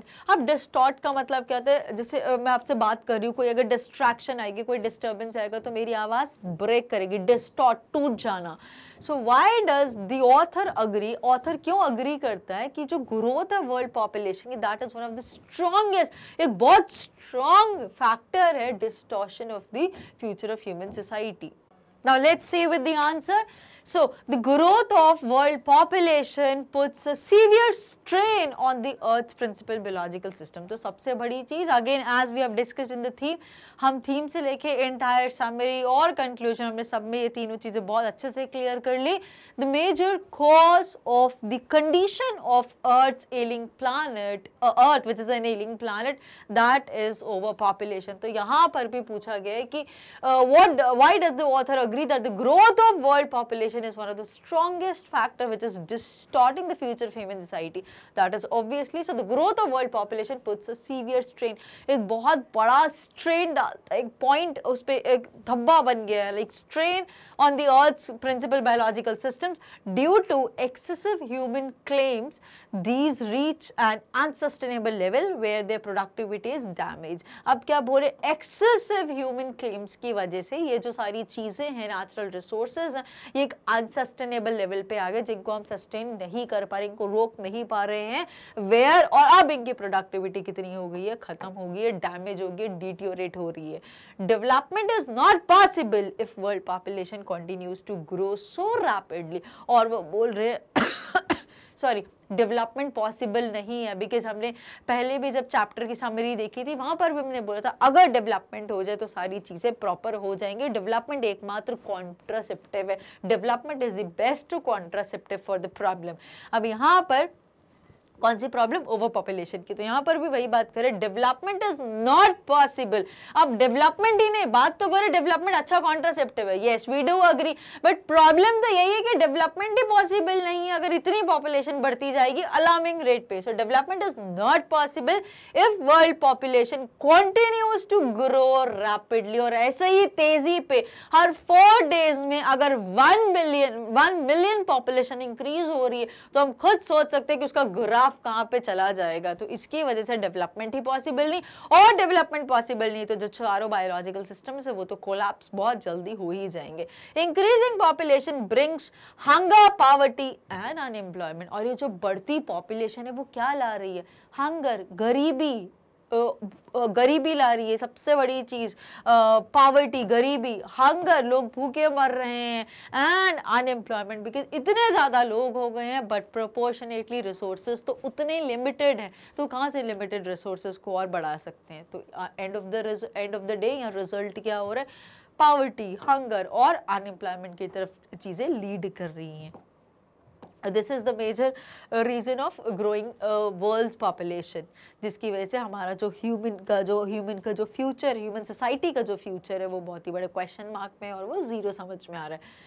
Next question, laws are neither respected nor enforced in India. ये बहुत important part है, सब में ऐसे ही बोलती हूँ ना, ये बहुत इंपॉर्टेंट क्वेश्चन है, बहुत इंपॉर्टेंट, बट येस देखो ये समझना क्यों जरूरी होता है, it's just not about understanding the chapter well, but it is also about practically understanding the things. और ये जो पॉइंट्स होते हैं, ये जो चीजें रेस करी जाती हैं, इनको समझना इतना जरूरी होता है कि हमारे अवेयरनेस के लिए इनको हमें सब प्रैक्टिकली समझ में आनी चाहिए। तो ये क्या क्लेम करते हैं कि जो लॉज होते हैं, भाई लॉज तो बहुत बनते हैं, गवर्नमेंट बहुत सारे लॉज को इन्फोर्स करती है, इनफ्रेम करती है, बट प्रॉब्लम क्या है, जैसे कि मैंने बोला कि प्लास्टिक बैग्स से जस्ट से no to plastic bags.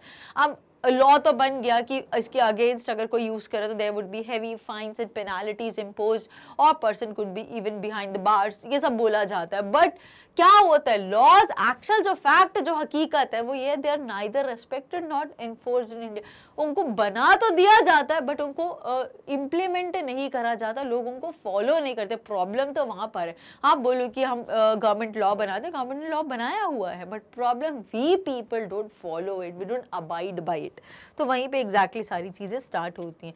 So It is a painful but true that laws are neither respected nor enforced in India. Specifically उन्होंने इंडिया को यहाँ पे इंडिया की बात करी तो यहाँ से समझ में आ रहा है कि इंडिया एक बहुत बड़ा मेजर कॉज है जो हमारी एनवायरनमेंट की कंडीशन को सपोर्ट कर रहा है डिटीरियोरेट होने में.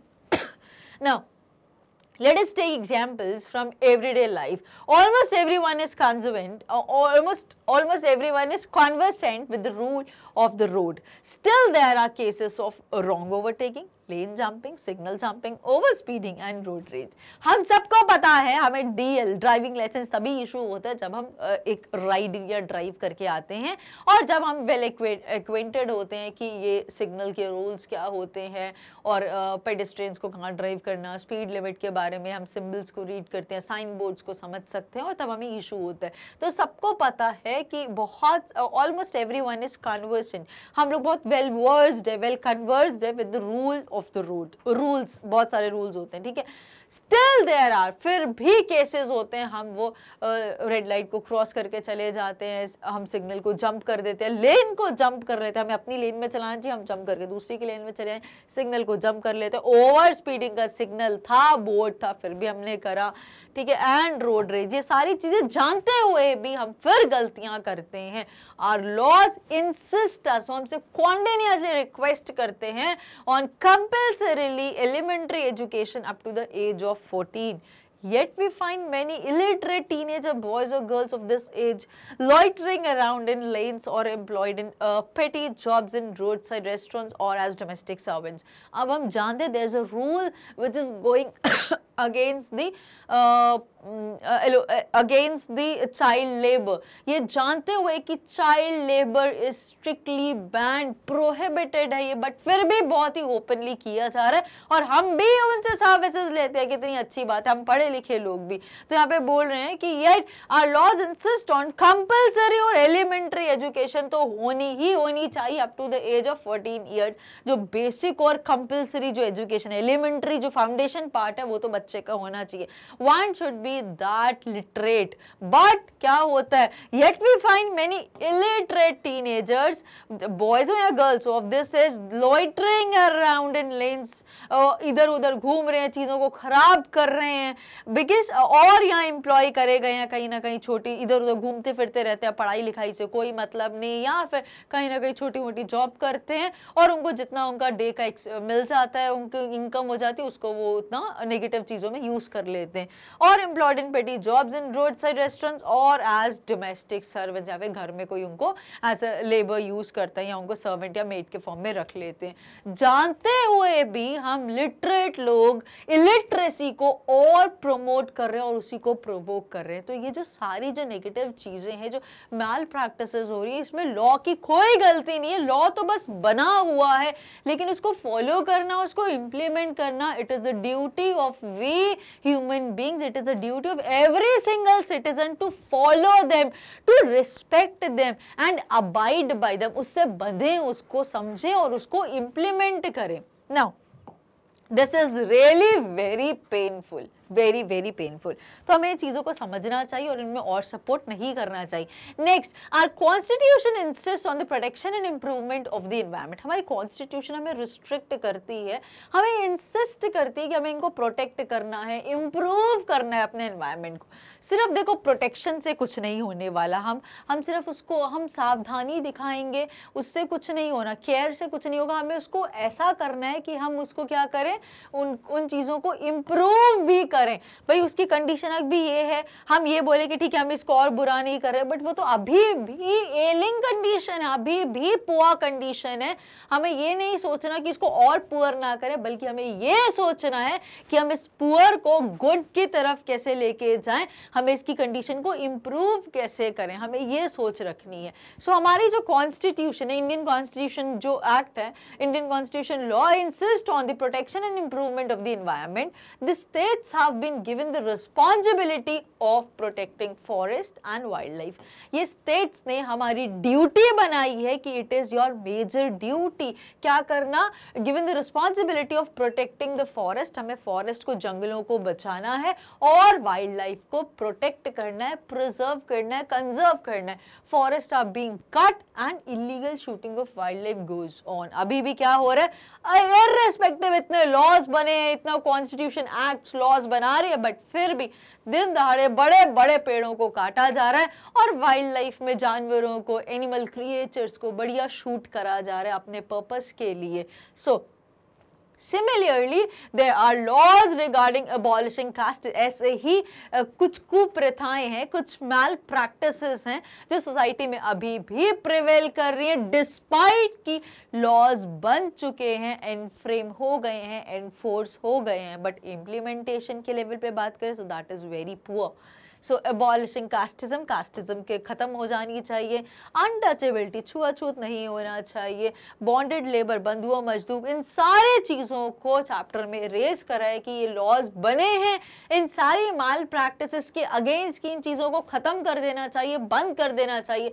बिकॉज ये हमारी सोसाइटी पे एक बहुत बड़ा क्वेश्चन मार्क लगाते हैं, बट स्टिल क्या होता है, laws are just informed, they are enforced, they are just enframed, but they are never respected or practiced. Problem तो वही है, question तो वही है, but these remain just on papers. In actual life, real life, reality तो something beyond the fact है. These are never put into practice. Hence, it can be concluded that laws are neither respected nor enforced in India में. India में particularly तो laws को ना कभी enforce किया जाता है अच्छे से, ना कभी practice किया जाता है, बस ये paper में बनते हैं और वहीं पर ख़त्म हो जाते हैं. So this is what the condition. इन सारी चीज़ों से ये हमें बताना चाह रहे हैं कि what actually is the condition of India. हम अगर किसी भी सेंस में इंडियंस की बात करें, हम लॉ की सेंस में बात करें, हम उनको रिस्पेक्ट नहीं करते. हम अपनी ड्यूटीज, अपनी रिस्पॉन्सिबिलिटीज की बात करें तो हम उनको फॉलो नहीं करते.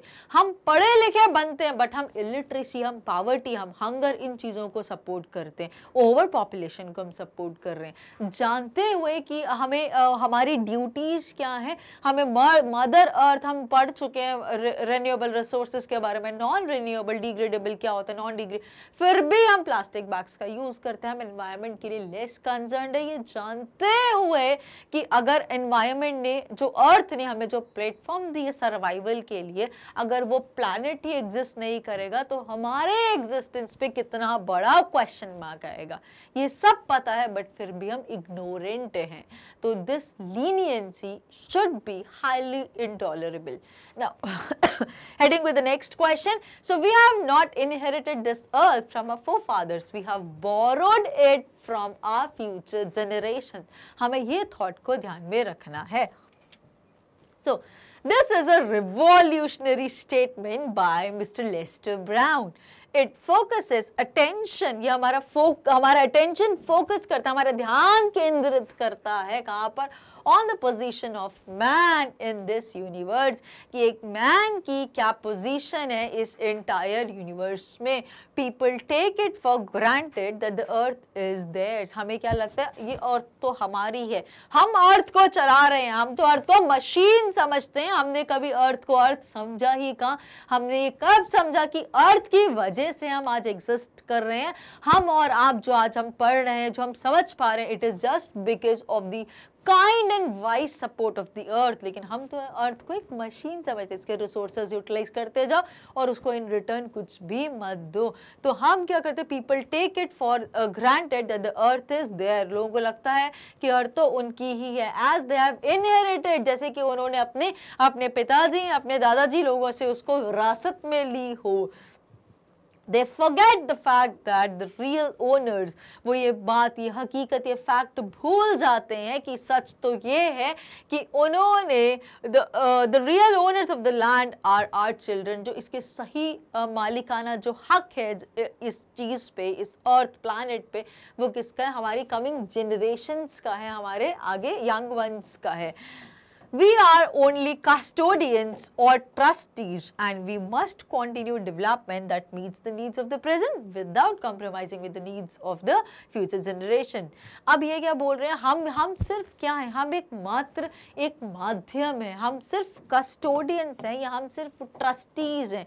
हमें बस कोई चीज़ हमारे पास आई है, हमें उस चीज़ को सेव करके रखना है और आगे दें. तो हम वो कस्टडी है जहाँ पे चीज़ों को सेफली, सेफ जोन है जहाँ पे चीज़ों को रखा जा रहा है. तो we are custodians, we are trustees. हम इसका भला सोचने वाले, वो ट्रस्टीज होते हैं ना हर किसी ग्रुप में, बड़े ऑर्गेनाइजेशन में. तो हम भी अपने अर्थ के, अपनी मदर प्लानट के सिर्फ ट्रस्टी, हम इसके अच्छा सोचने वाले वो लोग हैं जो इसकी भलाई के लिए, उसके इम्प्रूवमेंट के लिए, उसके बेटरमेंट के लिए बात करते हैं और इसको आने वाले जनरेशन को उसको गिफ्ट में देंगे.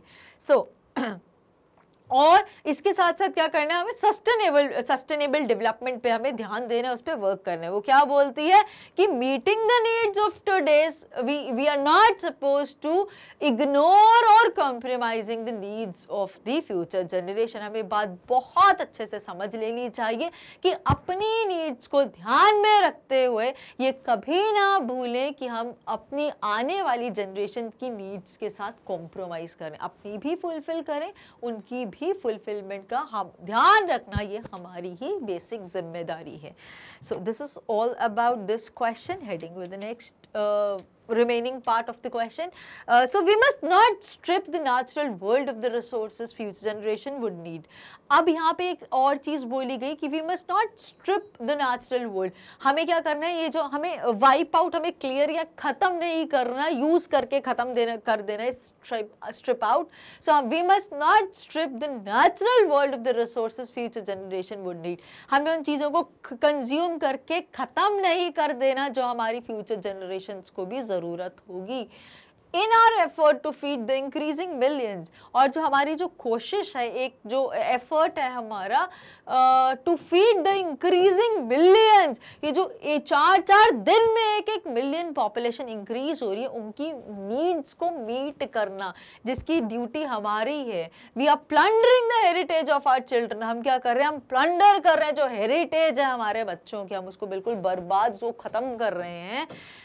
We have open overusing natural resources for our present purposes. हम क्या करें, we have open over using natural. हम ओवर यूजिंग तो मैं कभी बोल ही नहीं रही, मैं तो एक्सप्लॉइटेशन बहुत हाईली नेगेटिव वर्ड यूज कर रही हूँ. हम क्या कर रहे हैं, we have open over using natural resources for our present purposes. अपने प्रेजेंट पर्पस को फुलफिल करने के लिए जितने भी जो भी अवेलेबल रिसोर्स मिलता है हमें इस प्लानट से, हम उसको बढ़िया फुल तरीके से यूटिलाइज कर लेते हैं और ये भूल जाते हैं कि आगे हम इनको प्रोमोट नहीं कर रहे, हम उनको प्रोटेक्ट नहीं कर रहे, हम उनकी कंडीशन को इम्प्रूव नहीं कर रहे और आगे जनरेशन को क्या मिलेगा, ये सब बिल्कुल नहीं सोच रहे. Destruction of natural resources will create an ailing planet. So this is very important line. Destruction of natural resources will create an ailing planet. तो जो मेजर फैक्टर है एलिंग प्लैनेट का वो क्या है, वो हम कैसे हम डिस्ट्रॉय करें, हम डिस्ट्रक्ट करें जितने भी इसके नेचुरल रिसोर्सेज है. Our consumption of non renewable resources should be checked. हम जो कंज्यूम कर रहे हैं नॉन रिन्यूएबल, वो रिसोर्सेज जिनको रिन्यू करने में हजारों लाखों साल लग जाते हैं, हम उन रिसोर्स को एक्सेस यूज करके उनको भी खत्म कर रहे हैं. तो वो हमें ध्यान देने की जरूरत है. We must preserve natural resources and hand them over to children intact as they are the real owners. और एज इट इज अपनी फ्यूचर जनरेशन को हैंड ओवर करना चाहिए जिसके वो एक्चुअली हकदार हैं.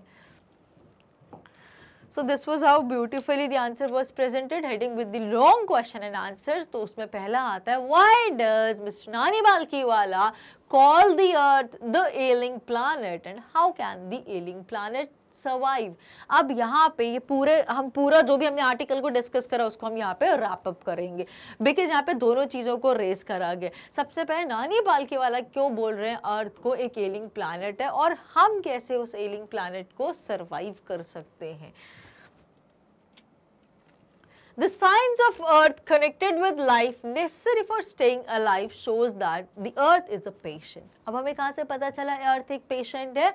साइंस ऑफ अर्थ, अर्थ के जो साइंस है, जो धरती है वो बिल्कुल बैरन वेस्ट लैंड्स हो रही है, क्रॉप लैंड्स जो बिल्कुल ख़त्म हो रहे हैं, बिल्कुल अनप्रोडक्टिव रह गए हैं, बिल्कुल फर्टिलिटी उनकी ज़ीरो हो गई है। जो फॉरेस्ट लैंड्स हैं, हम उनके फॉरेस्ट, उनके ट्रीज़ को कट कर रहे हैं। फिशरीज़ हम इतना ज़्यादा कंज्यूम कर लिया कि वो पूरी ख़त्म हो गई है।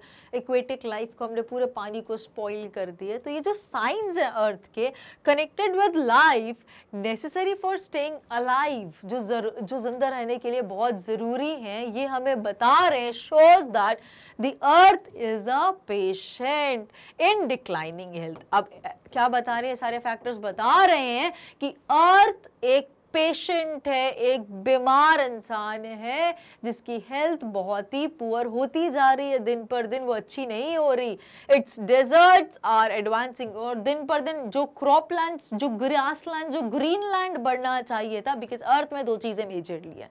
30% 70% उस पर हमारा वाटर है, ऑल 3 साइड्स वाटर से कवर है, और बेस पे पूरा हमारा ग्रीनरी ग्रीन। तो जो ग्रीन, चाहे वो क्रॉप बोल लो, चाहे आप फॉरेस्ट बोल लो, चाहे आप उसको ग्रासलैंड या फार्मिंग प्लेस बोल लो, वो जो पूरी ग्रीनरी है वो किस में हो रही है? डेजर्ट्स में कन्वर्ट हो रही है। तो अब दिन पर दिन उसकी डेजर्ट्स बढ़ते जा रहे हैं।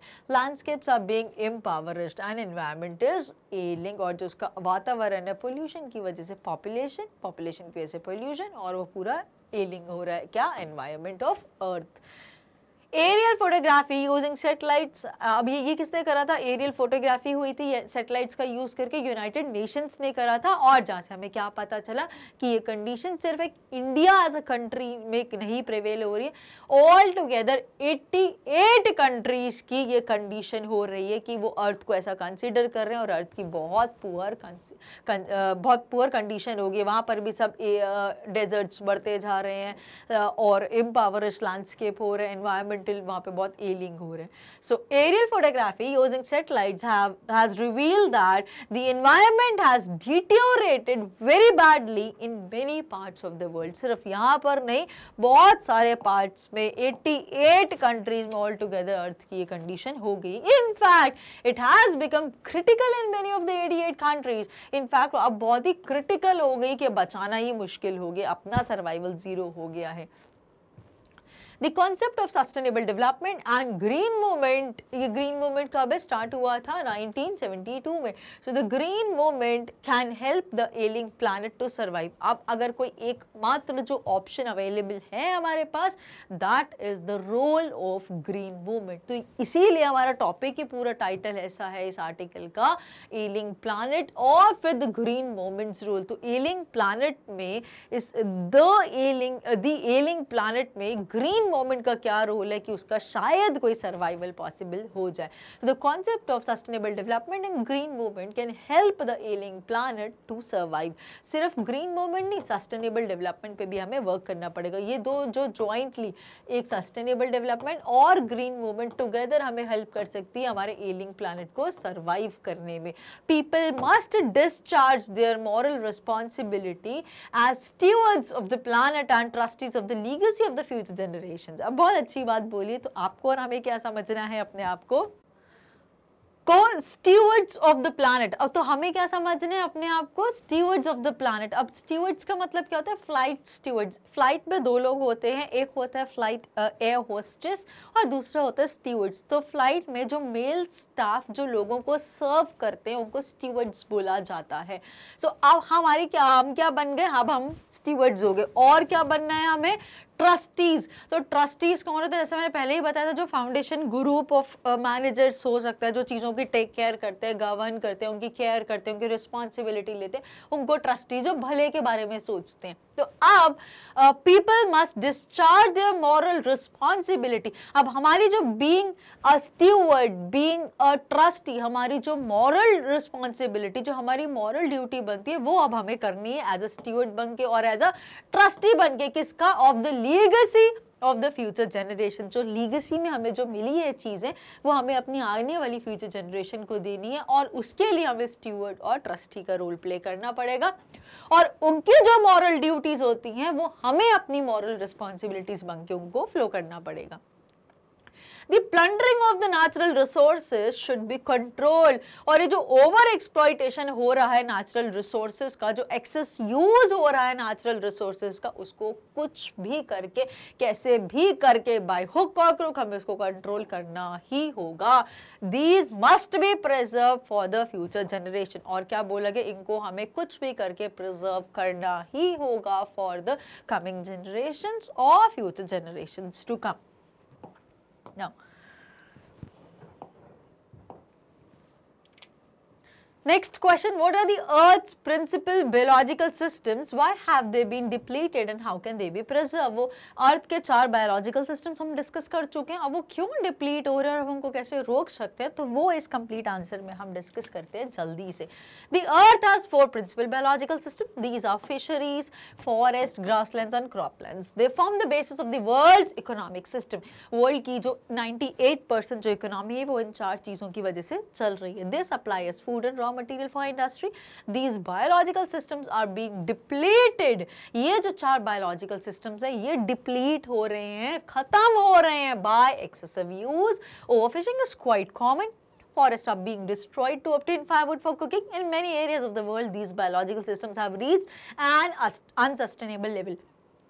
अब बहुत सारे एरियाज हैं वर्ल्ड के जहां पर ये जो 4 बायोलॉजिकल सिस्टम्स है ये अनसस्टेनेबल के लेवल पर पहुंच चुके हैं। अब इनको सस्टेन करना बहुत ही, it is quite next to impossible.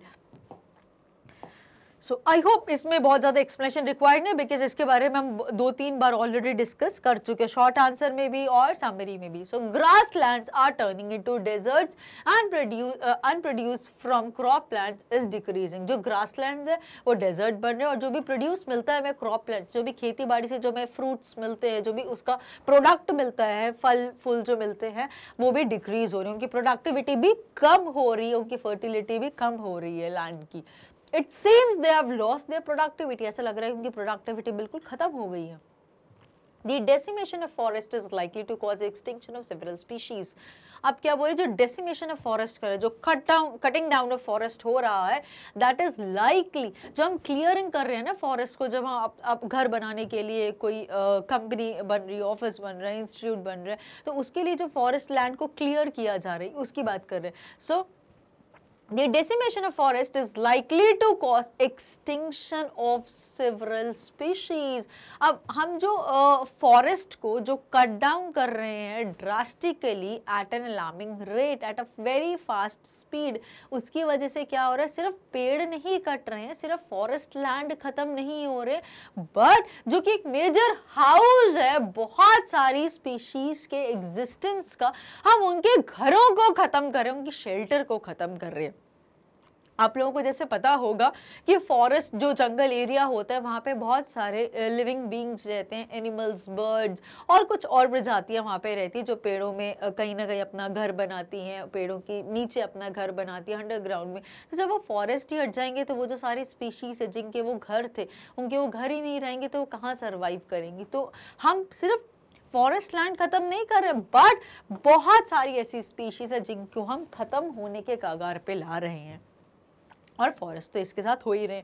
We must change our outlook and stop over using the natural resources. हमें अपना आउटलुक को चेंज करना ही होगा और हमें क्या करना पड़ेगा, सबसे बड़ी चीज, stop over using the natural resources. In natural resources को ओवर यूज, एक्सेस यूज और एक्सप्लॉइट करना बंद करना होगा। We have to hand them over the coming generations in a we have to hand them over to the coming generations in a healthy state so that they can meet their needs. अब क्या बोल रहे हैं, we have to hand them over, हमें उनको hand over करना ही होगा एक अच्छा नेशन, एक अच्छा प्लैनेट जिसमें एग्जिस्टेंस और सर्वाइवल बहुत ही अच्छा पॉसिबल हो। So we have to hand them over to the coming generations in a healthy state so that they can meet their needs, ताकि वो भी अपनी नीड्स को फुलफिल कर सके by utilisation of the natural resource. Over utilisation नहीं बोला, access नहीं बोला, एक्सप्लॉइट नहीं बोला, जितना ज़रूरत है उतना नहीं, उससे थोड़ा कम बोला। Conciseness of our moral responsibility as consciousness of our moral responsibility as caretakers.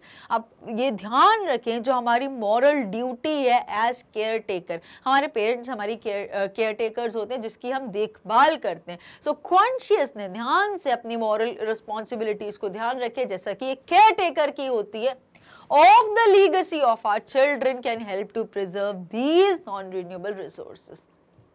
अगर हम एक अच्छे, एक ईमानदार केयर टेकर के जैसे अपनी मॉरल रिस्पॉन्सिबिलिटी को ध्यान में रखें और ये याद रखें कि हमारी जो कमिंग जनरेशन है, हमारे जो फ्यूचर जनरेशन, हमारे जो चिल्ड्रन है, उनकी नीड कैसे सेटिस्फाई होगी, तो हमें जो चीज़ें लीगेसी में नहीं मिली हैं वो हमें अपनी आने वाली जनरेशन को देना है. ये जब थॉट रहेगा तो शायद हम जो नेचुरल रिसोर्सेज हैं, जो नॉन रिन्यूएबल रिसोर्सेज हैं, हम उनको थोड़ा वाइजली यूज करेंगे.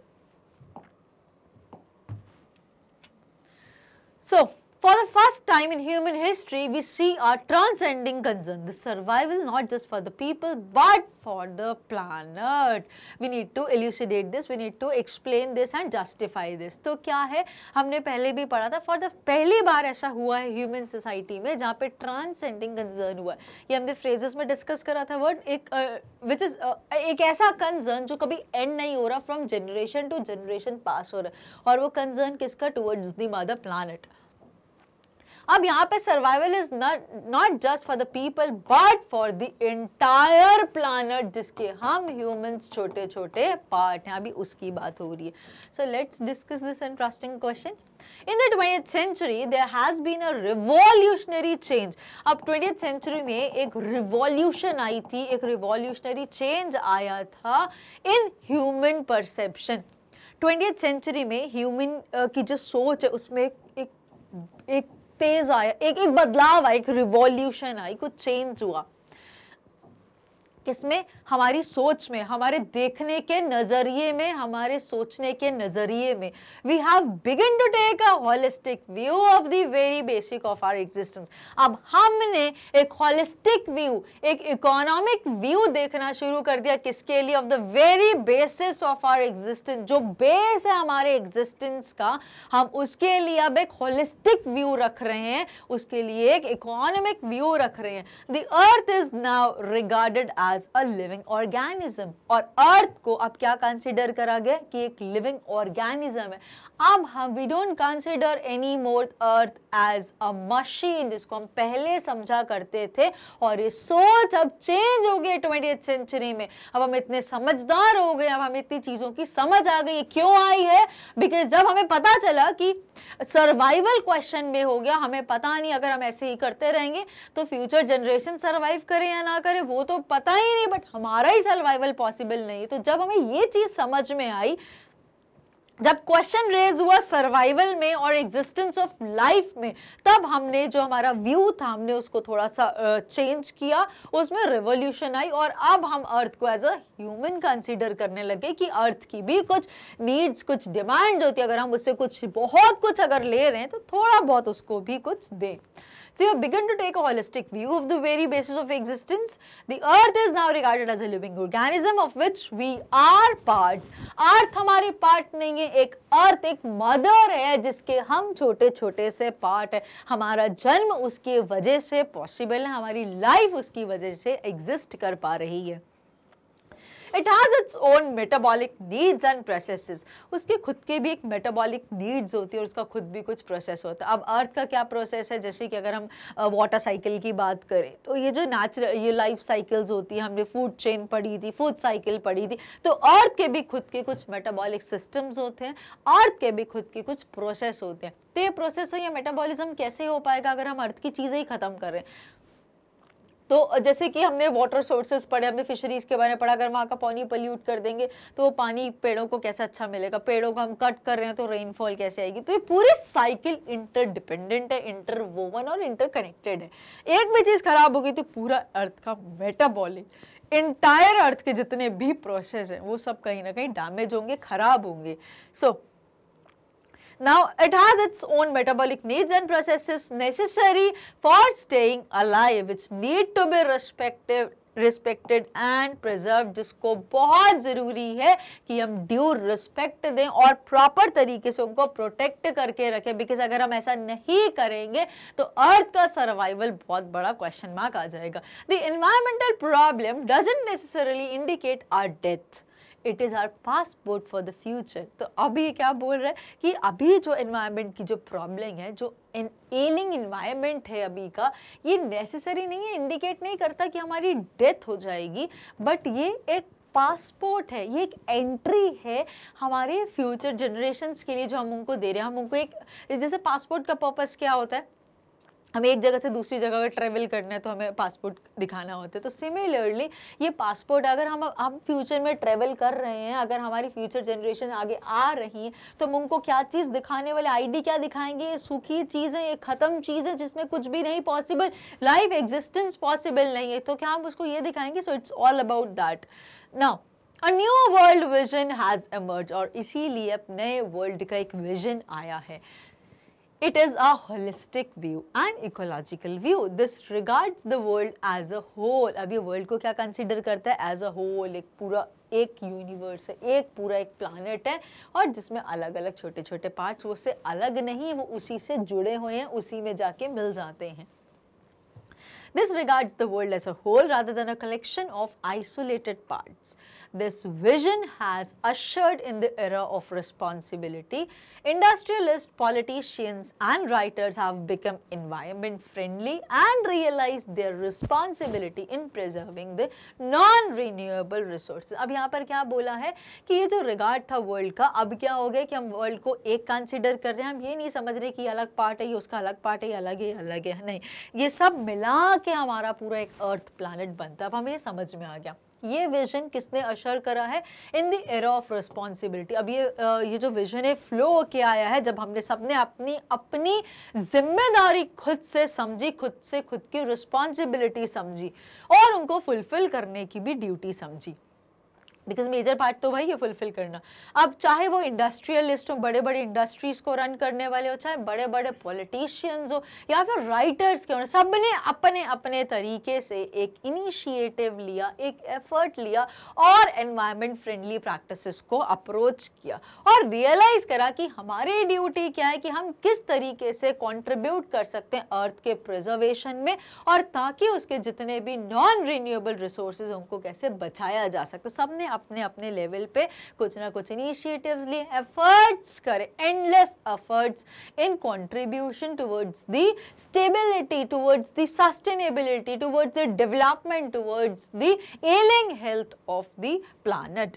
Now this is all about this answer. Let's immediately end with the slide and with the topic also, that is the ailing planet, which is Green Movement's role, so which is written by Nani Palkhiwala. I hope it was quite practically approached and it was well understood to every single student who is attending the video. Now with these words I would end with today's video, but before leaving please don't forget to like, share and जितना हो सके, जितना ज़्यादा हो सके सबको subscribe करने के लिए बोले, चाहे फ्रेंड्स हो, क्लासमेट्स हो, आपके बड़े भाई बहन हो, कजिन्स हो या फिर कोई भी क्यों ना हो. Thank you very much for watching the channel.